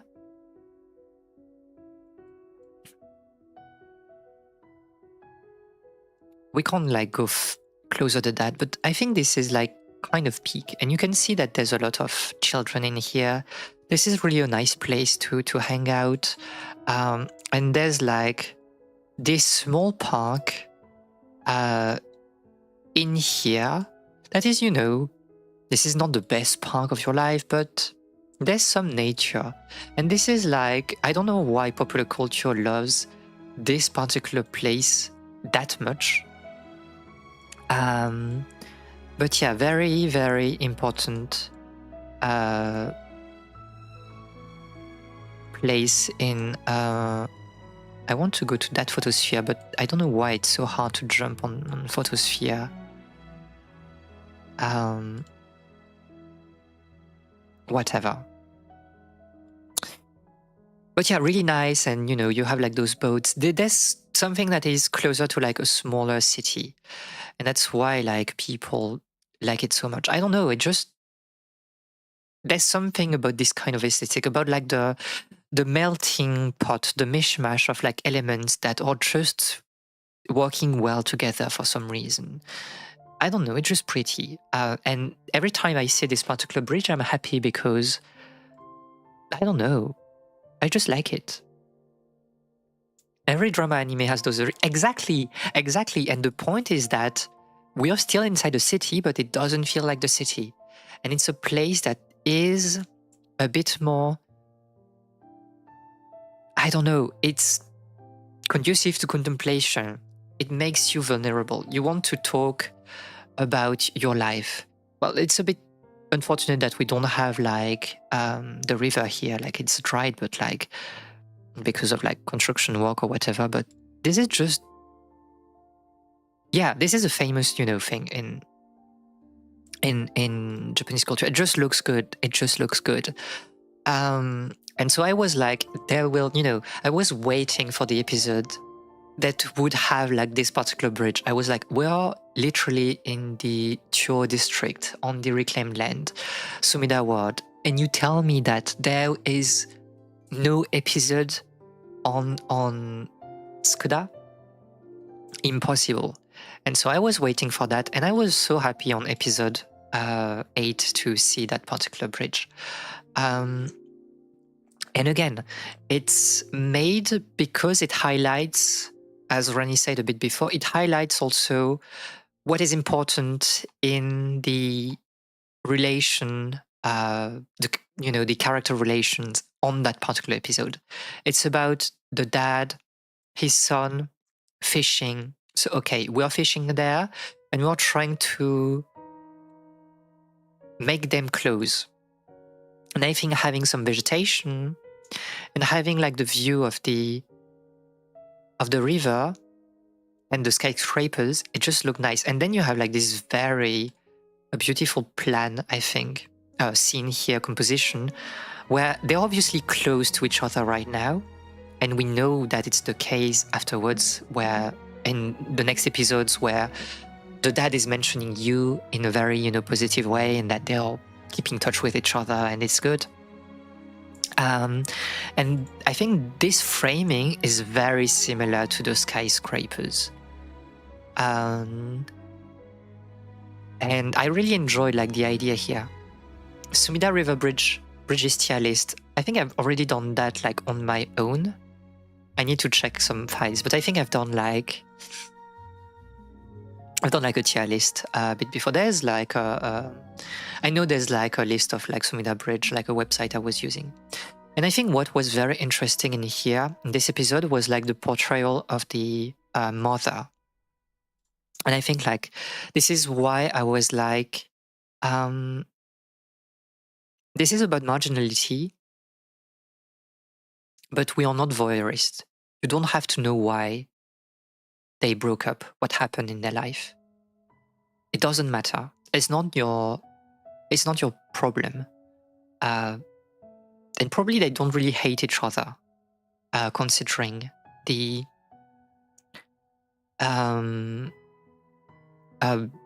body language that they had in this episode. Like the husband, well, not the husband, but like the father and the mother.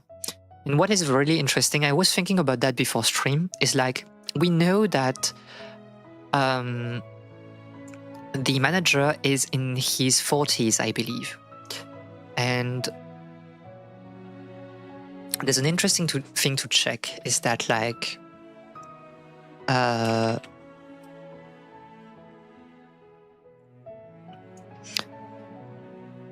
we know that the anime is basically taking place right now in 2024. The man is just too autistic about fish. Yeah, but like there's a reason, and we'll explain the reason why. So I think we have talked about the Lost Decades a little bit in this stream, right? Lost Decades, it's like there's a bubble in Japan, incredible like economic growth, and in the 90s everything starts to crumble until people just can't get into the job market anymore. And what we call the employment ice age, or the lost generation, is basically the cohort of people that were graduating between 94 and 2004. And if you think about it, the manager is squarely fitting in this particular generation. Nowadays, they are, as you can see, yeah, they are here, and there's a lot to say, because like a lot of like the current political discussion in Japan is about like this generation that is getting old, still, struggles with finding employment, and we need to start to think about their pension, especially because they have not been working a lot and on a continuous fashion. So there's a lot of discussion about how can we help them and how can we obviously gain their votes. And we know by his age that the manager is part of this generation, this lost generation. Teach a man to fish, and he will be a diver store manager +2. And I think it's like, okay, you graduate from high school, not high school, but college or whatever, and you search for a job and you have nothing. You can do nothing. Like, you are basically like a manager of your company, but it's not like the ideal job either. The discourse in Japan is that like a good job is a white-collar job where you will stay in your company for your entire life. Well, that was like before the economic crisis. You need to stay in your company and you will just be taken care by management, and you will rise internally for your entire career. You don't have to think anymore about changing jobs. You have like job security. That was the discourse in Japan. But obviously this was not true. And we had like a generation of people that were unemployed, couldn't get into work market, couldn't find a job, difficulty to find money, a lot of isolation, cannot find, obviously family, cannot have children. Or if they have children, if they got married, then they are struggling like a lot, because there's a lot of parents that are just giving up, and especially men.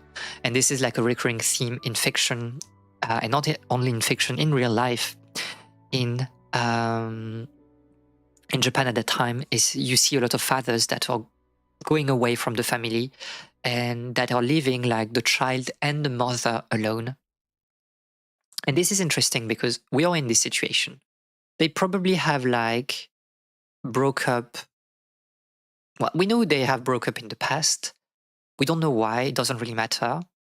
But by the way she is dressed, she is probably, and especially because she is taking care of the child by herself, she is probably an office lady. She's working in a company, in an office. And we know also that because Yu has like goes to cram school, and he says at some point that he's going there alone, that he doesn't need help. Probably because the mother is working, so she cannot take care of transportation for her kid. And she is basically the breadwinner in this particular, family dynamic. And this is very interesting because this is like the key marginalization of fathers nowadays. It's like you have basically been rendered useless in all areas of the family. The traditional division of labor in the family was that, like in the West, but it's the same in Asia, but also with like Confucian themes, is that obviously the man is gaining money outside and the mother stays at home and is just taking care of the children. This myth obviously has crumbled in the past decades because of employment issues. And even like in the 90s, women were forced to do part-time job to be able to add some revenue to what the men was paid in their jobs, to the point where in some like relationships, in some like families, households, the women were gaining more than the men just by doing multiple part-time jobs. But I don't think like she's doing part-time. She's probably like full-time office lady or whatever. Doesn't really matter. And that like puts the father in this position of like, I'm not needed anymore. I can't like provide for my child. I don't like have the care. I'm not caring for the child on a daily basis. And what can I do? And so his answer, and that's the answer of the anime, is to be like, try to be here just to have some good time, to remind your child that you're still his father and that you're not giving up on him. And I talked about that when I was like reviewing I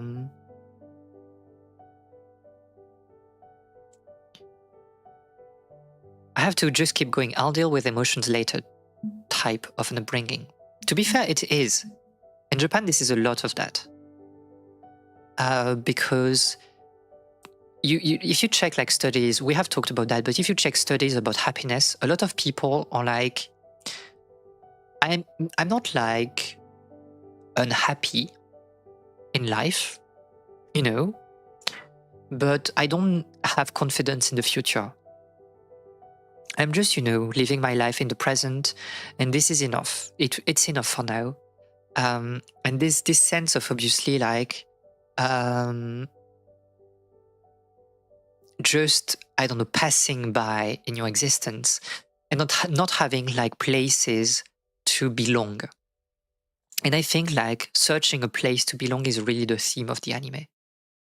Everybody here, because they are marginalized in some manner, are trying to find ways to rebuild a sense of community with friends, with family sometime, and to communicate a bit more in general. And for the manager, this is something that we called like ikumen in Japanese. The ikumen, it's basically like, I don't really know how to explain that, but it's basically fathers that are very active in the upbringing of their children, and that makes them look cool. The problem with the ikumen figure is that a lot of people say that it's bullshit. You're basically doing nothing. You're living like the hard work to your wife, and you're just reaping the benefits of being like, oh, but I'm still with my child, right? I'm playing like football with my child, so I'm a good person, I'm a good dad. And it's like, no, you're not, because you're not taking care of...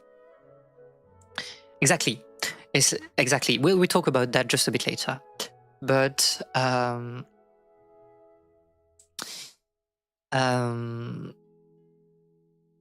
like, you're leaving the hard work to your wife. She's like doing the upbringing. She's like taking them to the doctor, to school and whatever. And you're just, having fun. And you can say like to your coworkers that you're a good dad.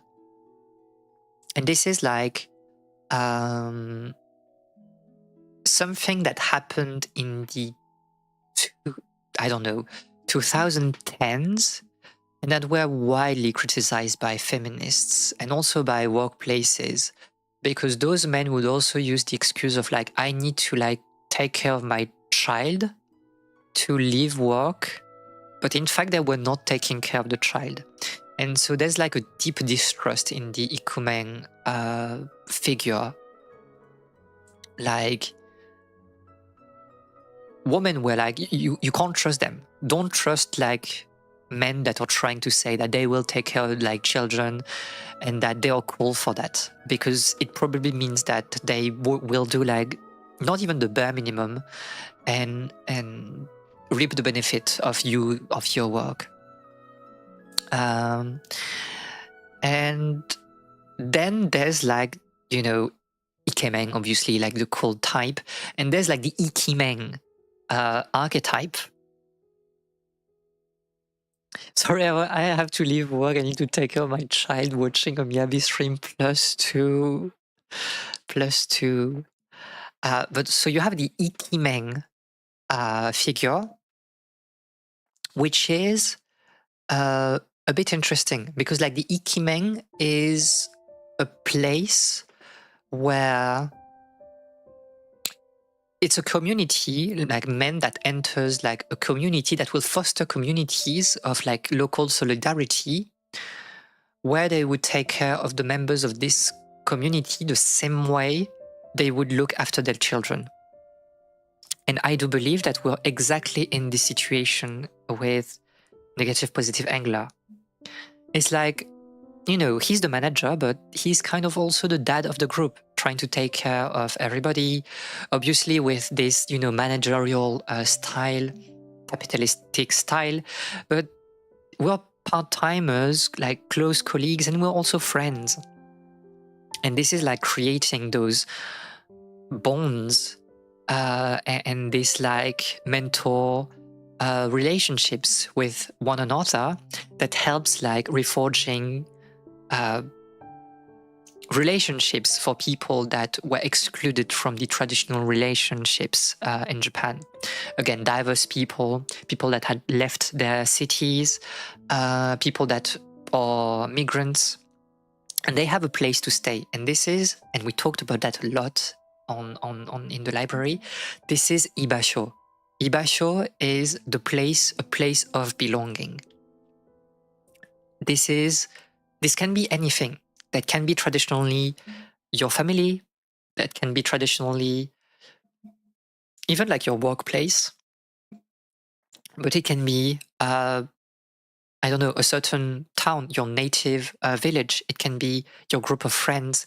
It can be anything, as long as you feel like you belong in it and that it brings you some stability in your life, some feeling that people will be here to help you if needed. And I think this is like a big part of like modern pop culture. It's like trying to find those places again. And you can have like multiple ibasho, this is not a problem. You can like have multiple groups of friends that have this status of like, I belong with them. And so that's why you have like things in Japan, like the rise of cohabitation, of sharing, you know, a flat with people that you may not know, because, well, there are rising costs of living in Japan. And this is also a good place where you can meet people that you wouldn't like, you know, interact with on a daily basis normally, and create this sense of belonging. And I've seen like a lot of, not a lot, but some like studies about, yes, like there's something about like roommates in Japan, because it blurs the frontier between like the private and the public sphere. And this is the case also in the anime, right? Because Hiro is being roommate with Takahaki. And why does it blur the boundaries between the two? Because obviously you live in the same place, but normally usually you would have like your private bedroom. So like your bedroom is your private sphere.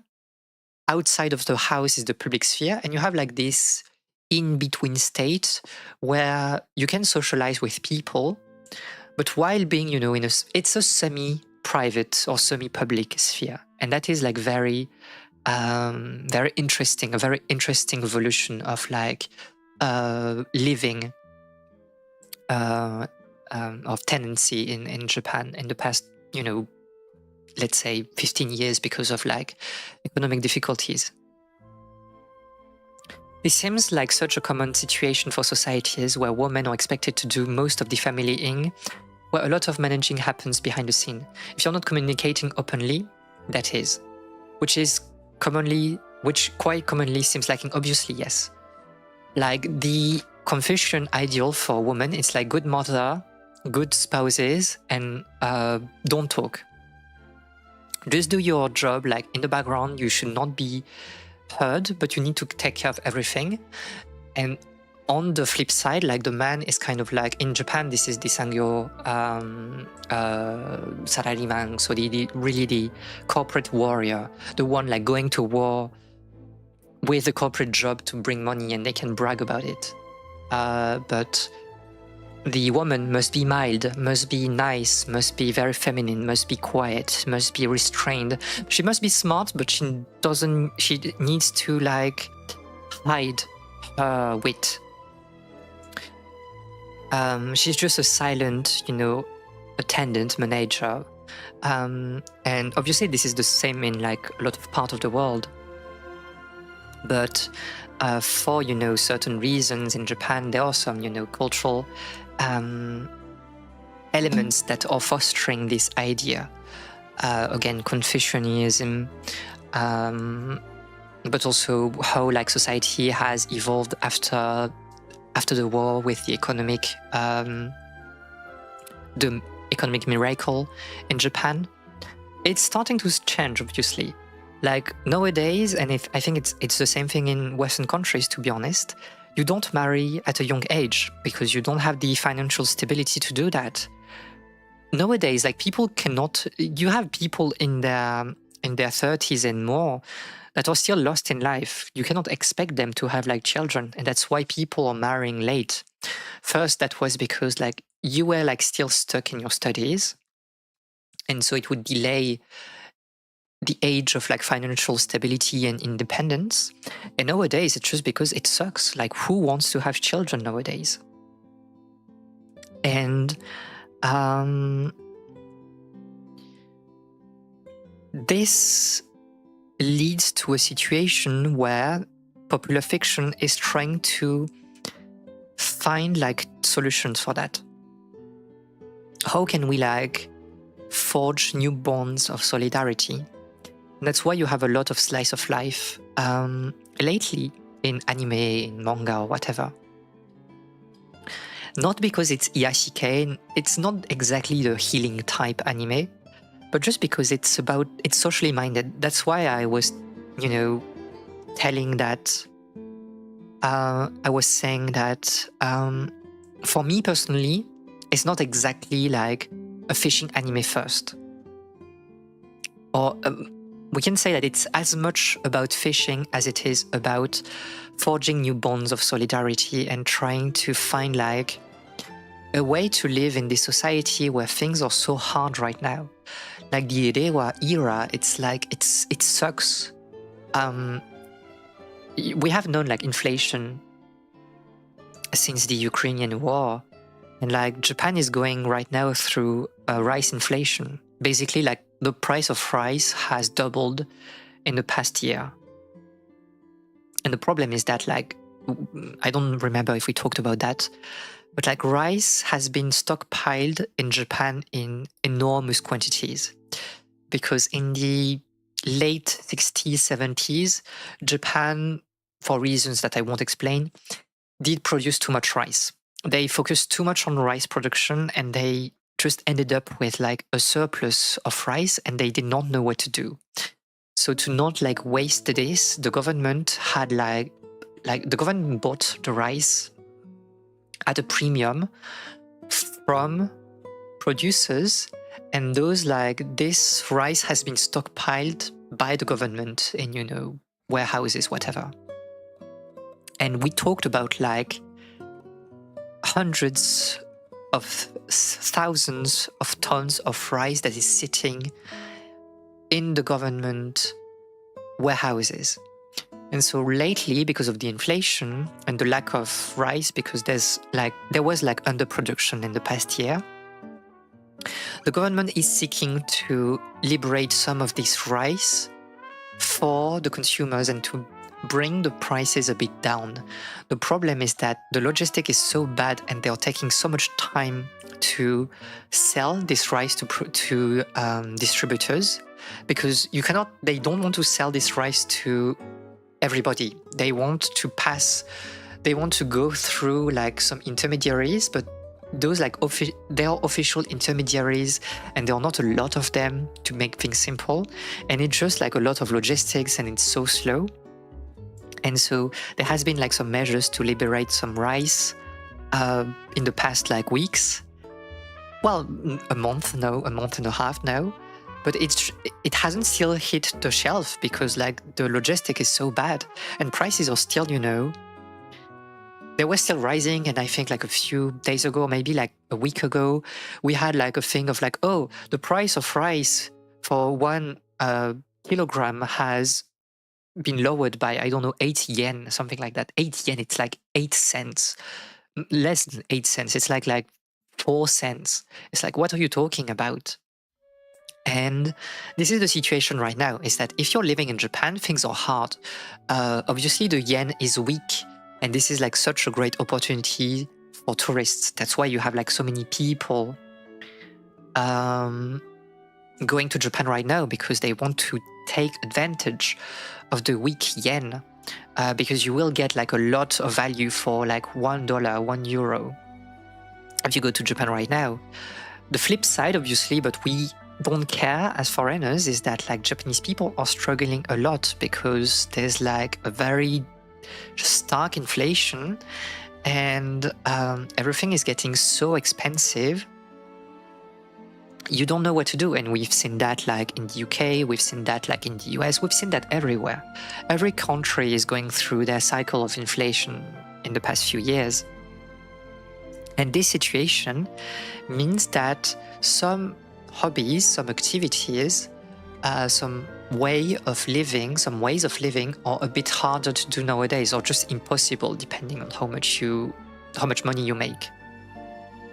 And I think negative positive angler is kind of the answer to that.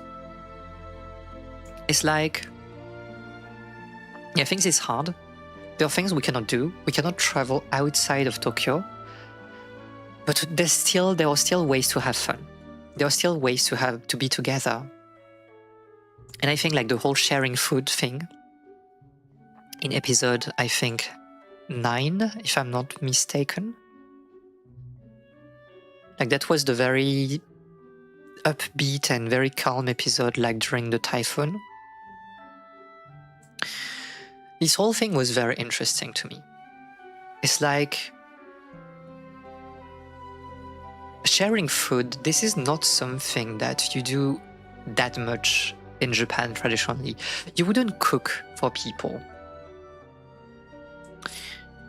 in your private, for people that are not like your family in the private sphere. And in the past, like I think, I don't know, since the lost decades, I would say that it has been normalized. There's this sense of like sharing food. This is sharing life. This is like showing that you love each other. And I found that very sweet because like the meal that they chose was hot pot, right? I don't remember. I think it was anglerfish. And so they did a hot pot with that and some like, I don't know, cabbage, shiitake mushroom, enoki mushroom, whatever. And that was sweet because like hot pot, this is like by essence, the type of dish that you would share. And this is not traditionally Japanese. This comes from China. And very interesting because like you have the cook that is not a Japanese person. He is Thai. And you have like Ice that is kind of the character embodying also multiculturalism, right? When she speaks in Chinese. And that was a good way to see that people can bond. They obviously, you saw that in the previous episodes, they were bonding through fishing, but they were also bonding through food here. And that was a very nice touch, I think, in this like episodes where nothing really happened. But that's kind of the point in life, in having friends, right? It's like you want to spend time with people where it doesn't have to be for a particular objective. It can just be like hanging out with each other. So you had this scene about food, but I think I don't remember the episode. But there was also the episode where they threw the party for Hiro at Tsujimori's place. And again, it was about food. It was about cooking together and eating together. And I wrote about that, about like food studies and how there's a new like way to look at food in Japan right now. Some ways of life are changing a little bit, and how food is conducive to human relationships. The need to hot pot while living in the boonies. I feel it's a nice touch that will go over most viewers, the typical whitewashing of characters in anime. Unfortunately, yes. I mean, I would have enjoyed the anime to have been a bit more, pointed towards like the Thai immigration, but at the same time, it's kind of the same thing with the terminal illness of the illness of the main character, is that you don't have to say it out loud. They're just friends, and they're just living with each other, and working with each other, having fun with each other.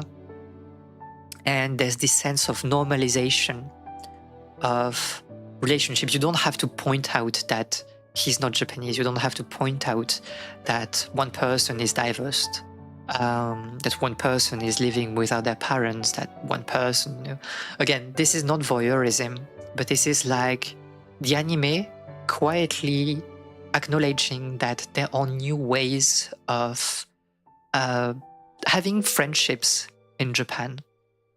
And that was good. That's why, like, the anime for me, even though there's nothing really brilliant about the anime, the animation was, like, nice, I think. For 12 episodes, you can see that they wanted to have, like, great ideas, like, it was a very dynamic anime, I think. But it's just about society. It's just like a cut of society today. And you have a lot of imperfect characters, but they are not like extreme. They're just living their lives as best as they can. And you don't have to see their private life more than that. And I think that's why I enjoyed like Negative Positive Angler that much.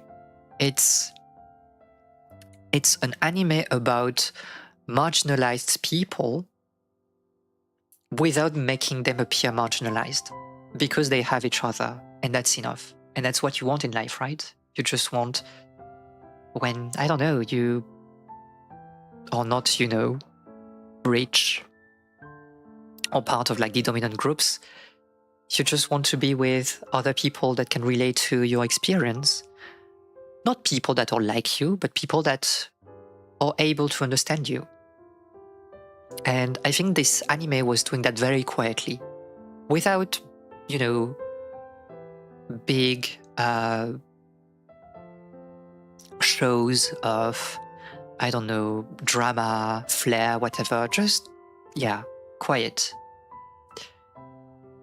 Shibasu, nice fish. English, かっこいい. Cool English. But, and I don't know, I enjoy that. Like, a lot of people were like, I wish like we would explore the characters a bit more, because I felt like I couldn't like empathize with them, and I probably won't remember them like in 1 month or so. And I'm like, but it's the point. You're not their friends. You're just like watching them for a little bit, and you don't have to know them.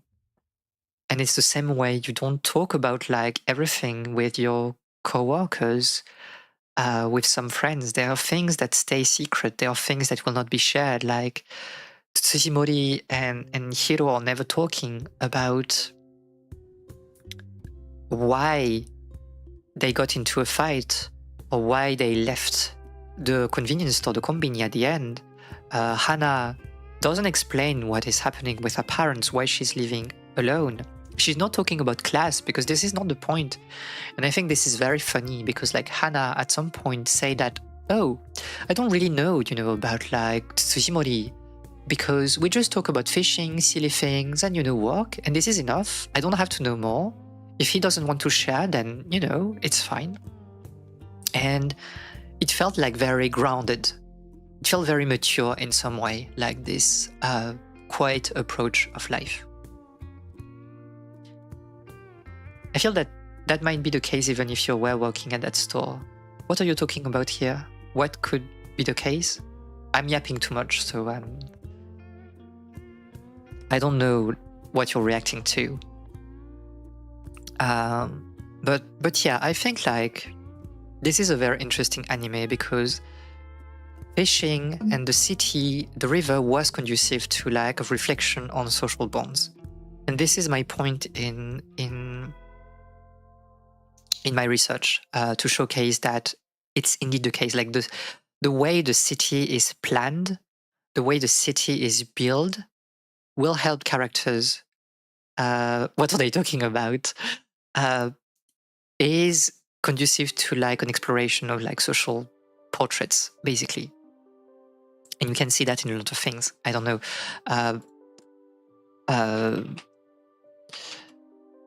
don't know if people here have watched or read Arakawa, Under the River.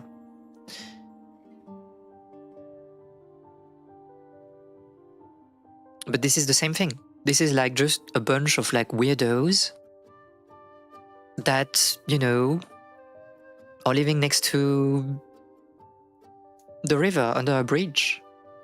Like the Arakawa, it's this big one that we have seen, right? Not the Sumida that is on the west, but the big one that is flowing to the east. And they're just living there, and they have like, exploring also like what it is to be friends with each other a bit away of the city. I think the river is a place that feels like it's a bubble out of time. The river flows, and it's just that you don't see like the bustling aspect of the city, at least at the very least in the way like rivers are portrayed in popular culture. And this is, I think, very interesting. It was an interesting read. I'm glad. Like this is weird, but it's also good. I don't know. It has been a long time. I need to read it again for like my research, but it's a bit long. I don't remember. I think it's how long it is.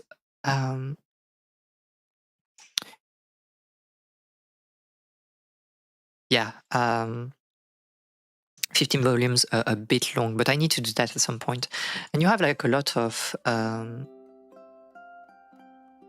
anime lately that are taking those themes. Hirayasumi is also very similar. It's again, you can see like it's again with a part-timer, so marginalized people, and they, take care also of like a fishing pond.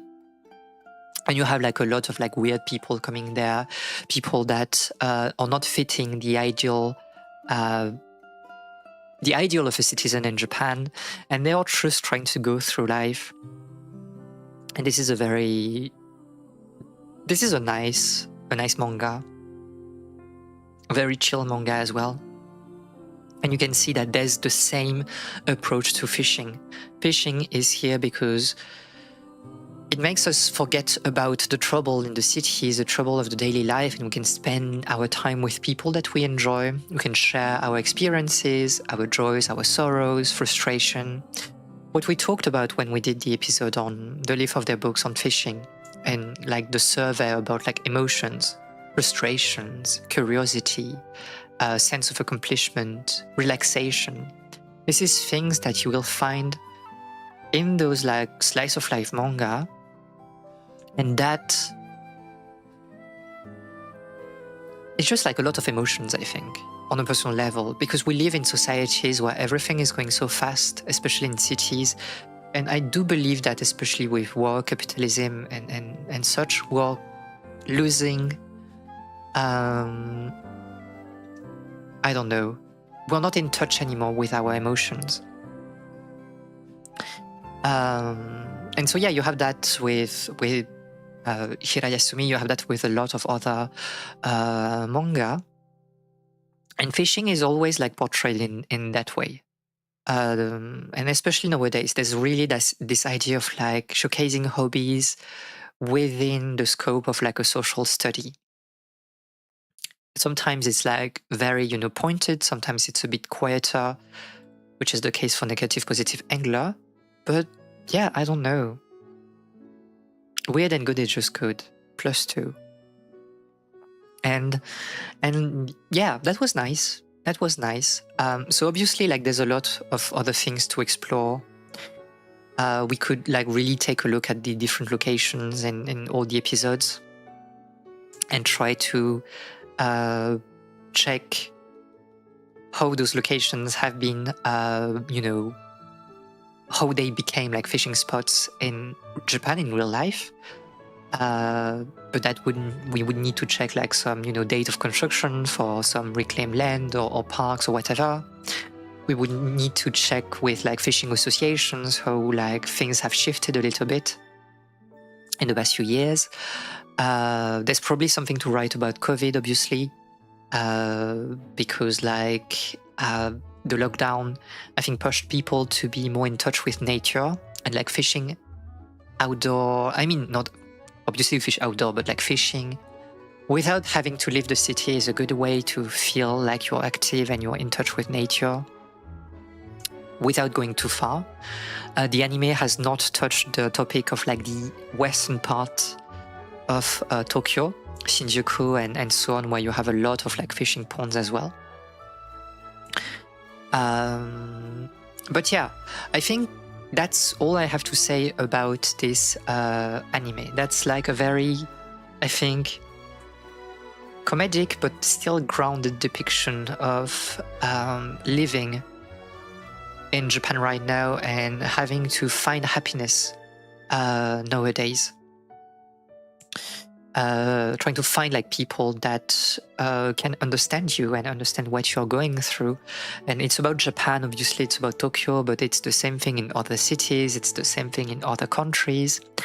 And I really think it's part of this social trend of like, yeah, well, social slice of life that want to be really positive. It's, it's not about like isekai stories, especially with those pathetic main characters. It's about like a fantasy, the fantasy of like having great power in a world and kind of like conquering that world, being like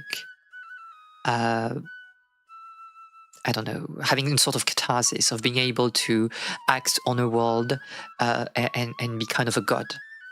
Here, it's obviously quiet. It's about like small actions, small levers, small actionable levers that you can use to be more at peace with yourself in your life. I think, like, you know, in some ways, all of us are a bit like Hiro or some other characters in the show. It's easy to run away. It's so easy to be crippled by doubts, by this sense of like, what am I doing with my life? I'm in my studies, but it doesn't work. Like I'm studying for a diploma, but the job market is closed. Like you need like 5 years of experience for an entry level job. So what am I doing? How can I like, what's the point of existing in here? And you can see that it's about dreams. Everybody has their own dreams, has their own things that make them happy in life. It's just spending time with people, doing your hobbies. Maybe you still have like some dreams that you want to reach. It's a case for Harua with like opening a Japanese restaurant in Thailand. This is the case with Ice, with her model agency thing. Everyone is struggling, but trying our best and knowing that we have people around us that are here and that we can talk to them. I think that this is like very important. And that's why I like the fact that it has not been more dramatic than it is. I don't think this particular anime needed more drama. I don't think that, you know, I would have been fine with like Hiro making peace with the fact that he has a terminal disease, but I'm also really happy that he did not die, that he's just, you know, continuing to have fun with his friends, and as those bonds are lasting. And yeah, that's basically everything I have to say about negative positive angler. And I think I'm running out of yap, so we should probably end in a few minutes while we talk about like other things. But yeah, I hope that you enjoyed yourself, you know, at the very least, watching the anime together. I think like this format of like 12 episodes is nice, like on 1 month, or we can take a little bit more time. But it's a good thing to probably, you know, discover small works that you wouldn't probably like watch by yourself. You know, I obviously like I already wanted to watch like negative positive angler because of, well, my research, but maybe you wouldn't have discovered this anime by yourself. The Next Door Bathroom. Obviously, I've not been here, so I'm not aware of the lore. This is like, you know, the library's cafeteria lore. I'm not privy to it. I'm the librarian. I stay always in the library. I don't do gossip. But yeah, I will probably have like other things that I want to. The Ellie mic quality. I mean, we knew about that already, I think. When we played, I don't remember. Sounded like she was inside a bath tube and next door. +2. +2. Let me check if I have like other things that can be interesting. The thing is, like, I was thinking that Negative Positive Angler was a very good anime because of its like, it's nice to watch. It's quite chill, and I think it's good like for a library anime club. I have like other things like in my backlog of, you know, films and whatever to watch, but they are a bit more heavy, so maybe I don't want to showcase them too much. I need to check. I've never not been my metaphysical bath tube. We all are in a way. What do I have? I don't know. I have some films. Hyoka can be interesting, obviously. Blue Giant, there's the film Blue Giant that you can watch. The problem of the film Blue Giant, so it's about jazz. That's why I'm saying that, because it's also for like Sigrid. Blue Giant is about jazz, and it's about jazz near the Sumida River, so you know, kind of like in the particular interest of the people in the stream. I mean, we can do like a Paprika watch long. Paprika is really good, but you have to watch the next anime with us. I don't know about that. I'm a busy fox, unfortunately. But like Blue Giant can be interesting. The problem with the film is that it doesn't focus as much on the Sumida River as the manga. I have like Hakucho to Kumori. Yeah, I don't know.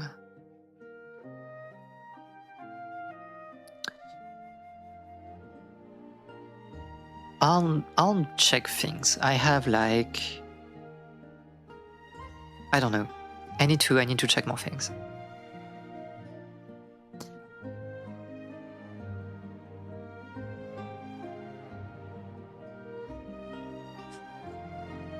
What are you talking about in? What are you talking about in the chat?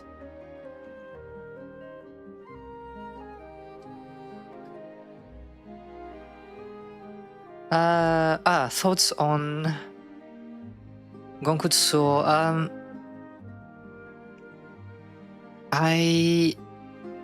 Did I watch it? I don't think I have. I'm not sure I've watched it. I'm not sure. No, I don't think I've watched it. Because I'm kind of like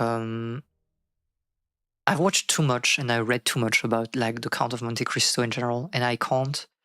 I think like even today, like I'm like I can't interact with this piece of media anymore and with the adaptations, because I just have seen it too much. Who was the studio or the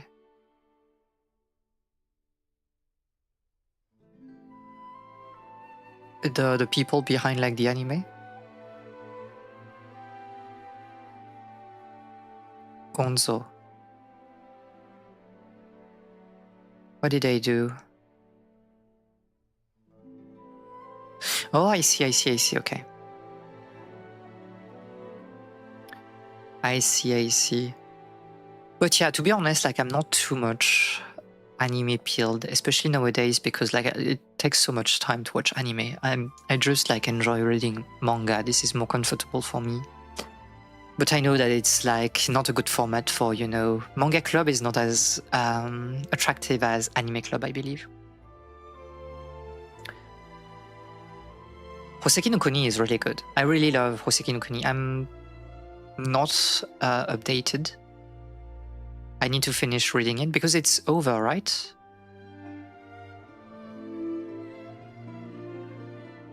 Or was it like on the verge of finishing Hoseki no Kuni? I don't remember.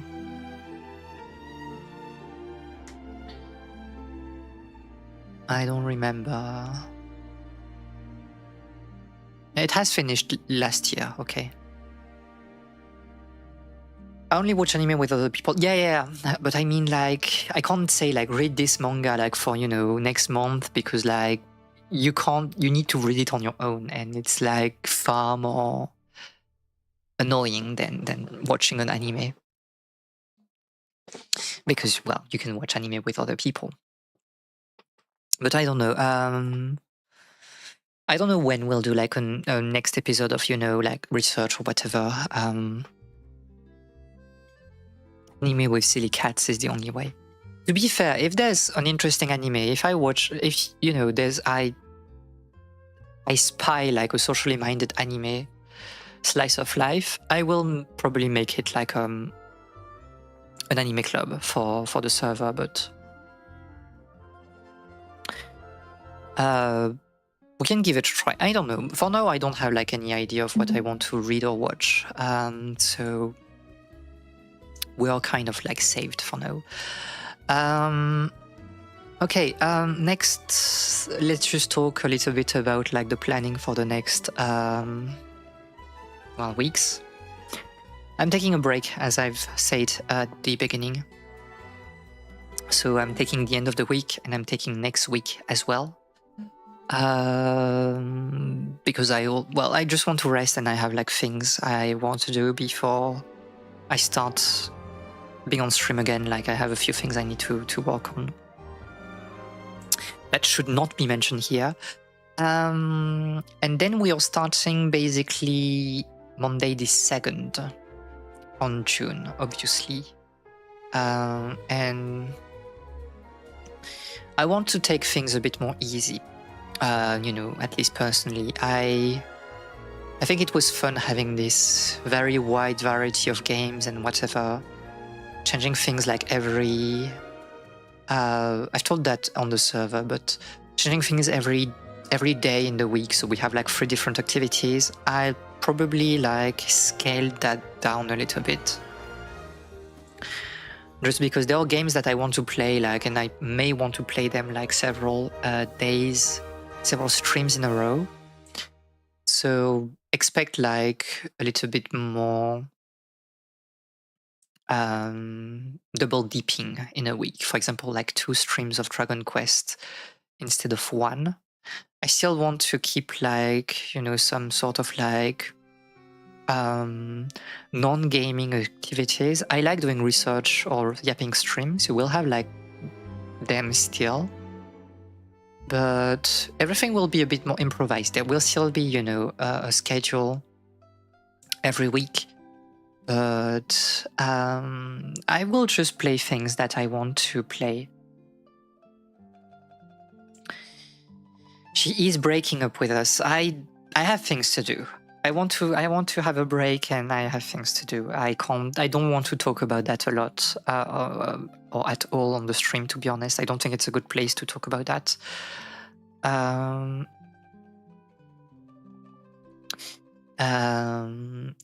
as I said before, like I was, in burnout mode, like pre-burnout mode in the past few weeks, and yeah, just being able to do things that I enjoy, I think that was very liberating.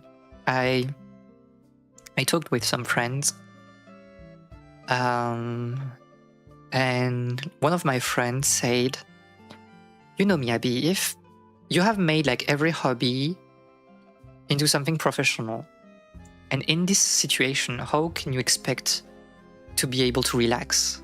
You don't have any hobby anymore. Everything is, work for you. I was like, +2, but like I hate it. And it's true, like research has become, it's work. I don't do a lot of research for pleasure nowadays. Playing games, it has become like playing games for work. And every time I'm getting into a hobby and I'm getting, quite good at it, or I feel like I can get better, I always transform that into like, oh no, we need that to be like serious, and this is no fun. This is a no fun zone, and I think I need to get away from that mindset and just try to relax a bit.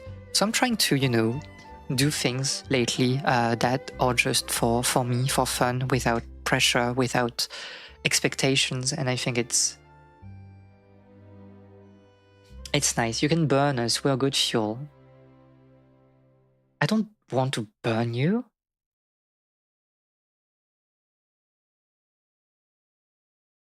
If you want... Listen. I don't know how to say that, and we can't say that like on stream. But if you force me to say that on stream, it's like I want to spend time with other people on Saturdays afternoon. I can't lock up my entire afternoon just for that. And having like my Saturdays back, it has been like transformative, to be honest. Like I have a real life, you know, outside of the internet, is what I mean.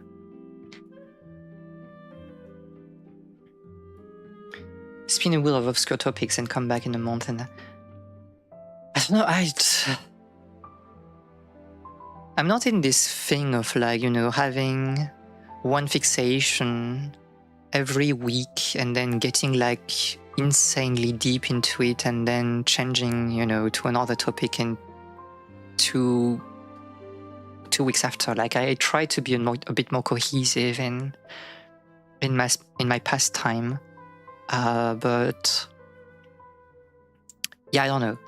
It's like this is funny because that was the discussion with like, not the discussion, but what like Secret mentioned before of like, you're famous.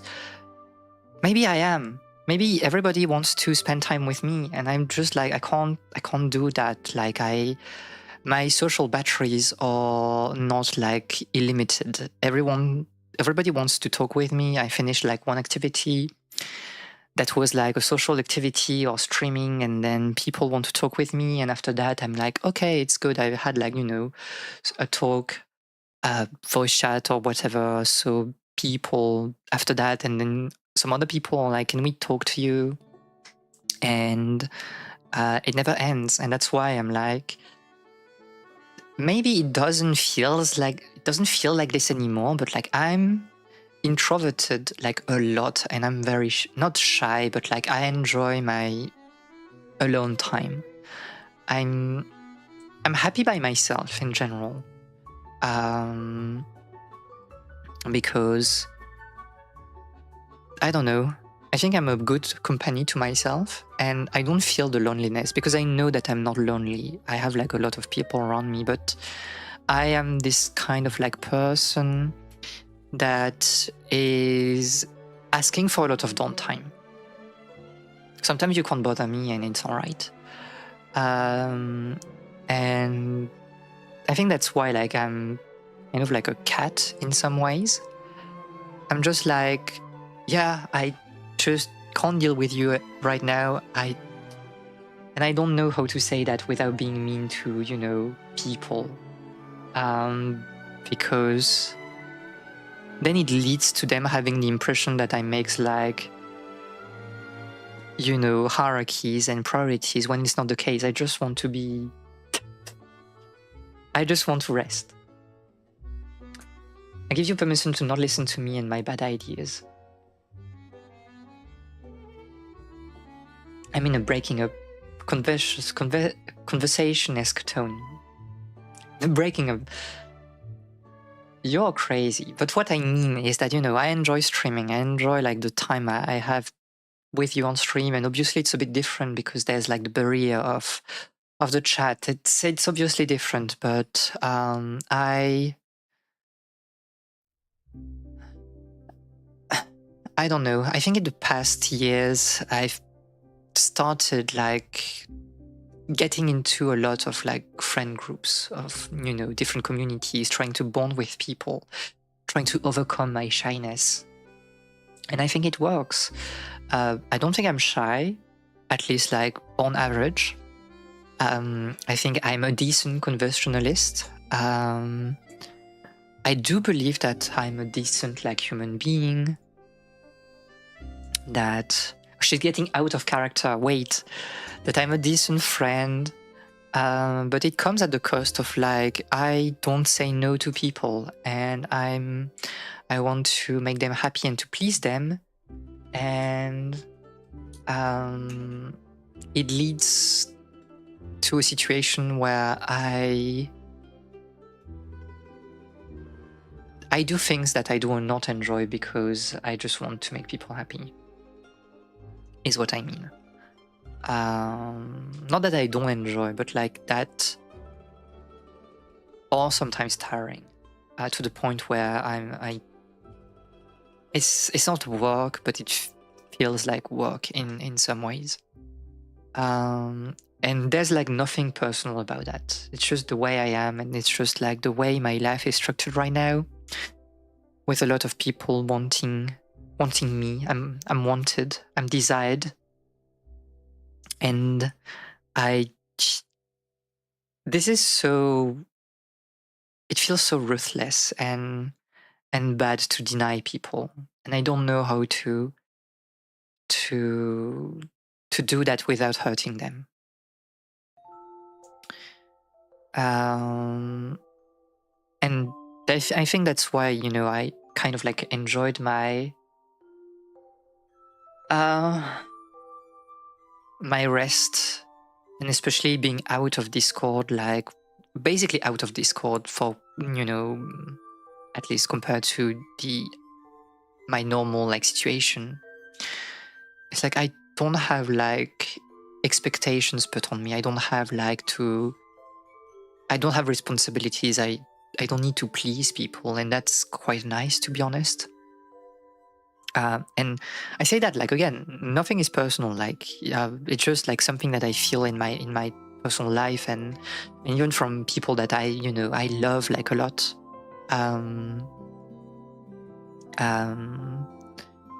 I've talked to some people that are like, in my daily life, I'm just silly. I'm just trying to be extremely silly and a goblin, kind of like looking stupid, because people won't ask things from me. And I was like, in some ways, it's quite base, right?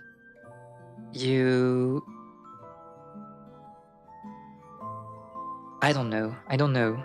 I don't know.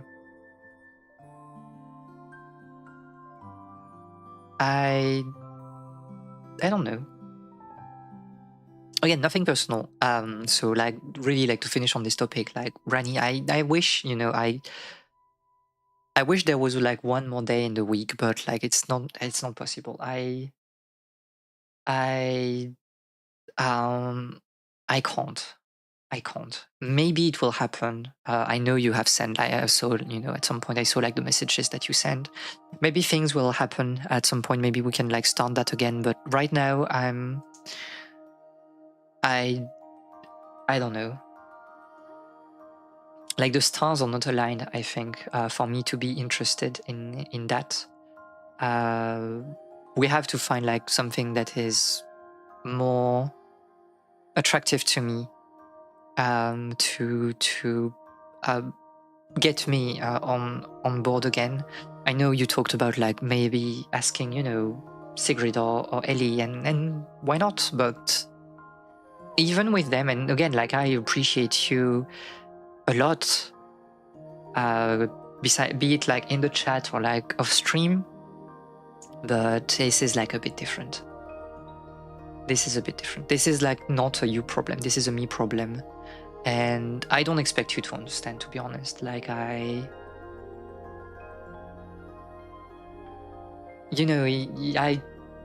happy to take the blame if, that's making you happy. I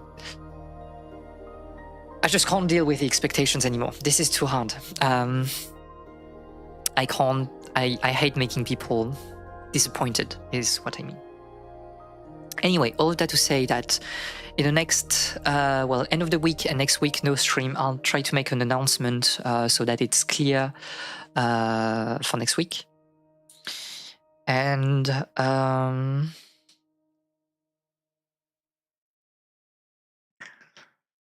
then we come back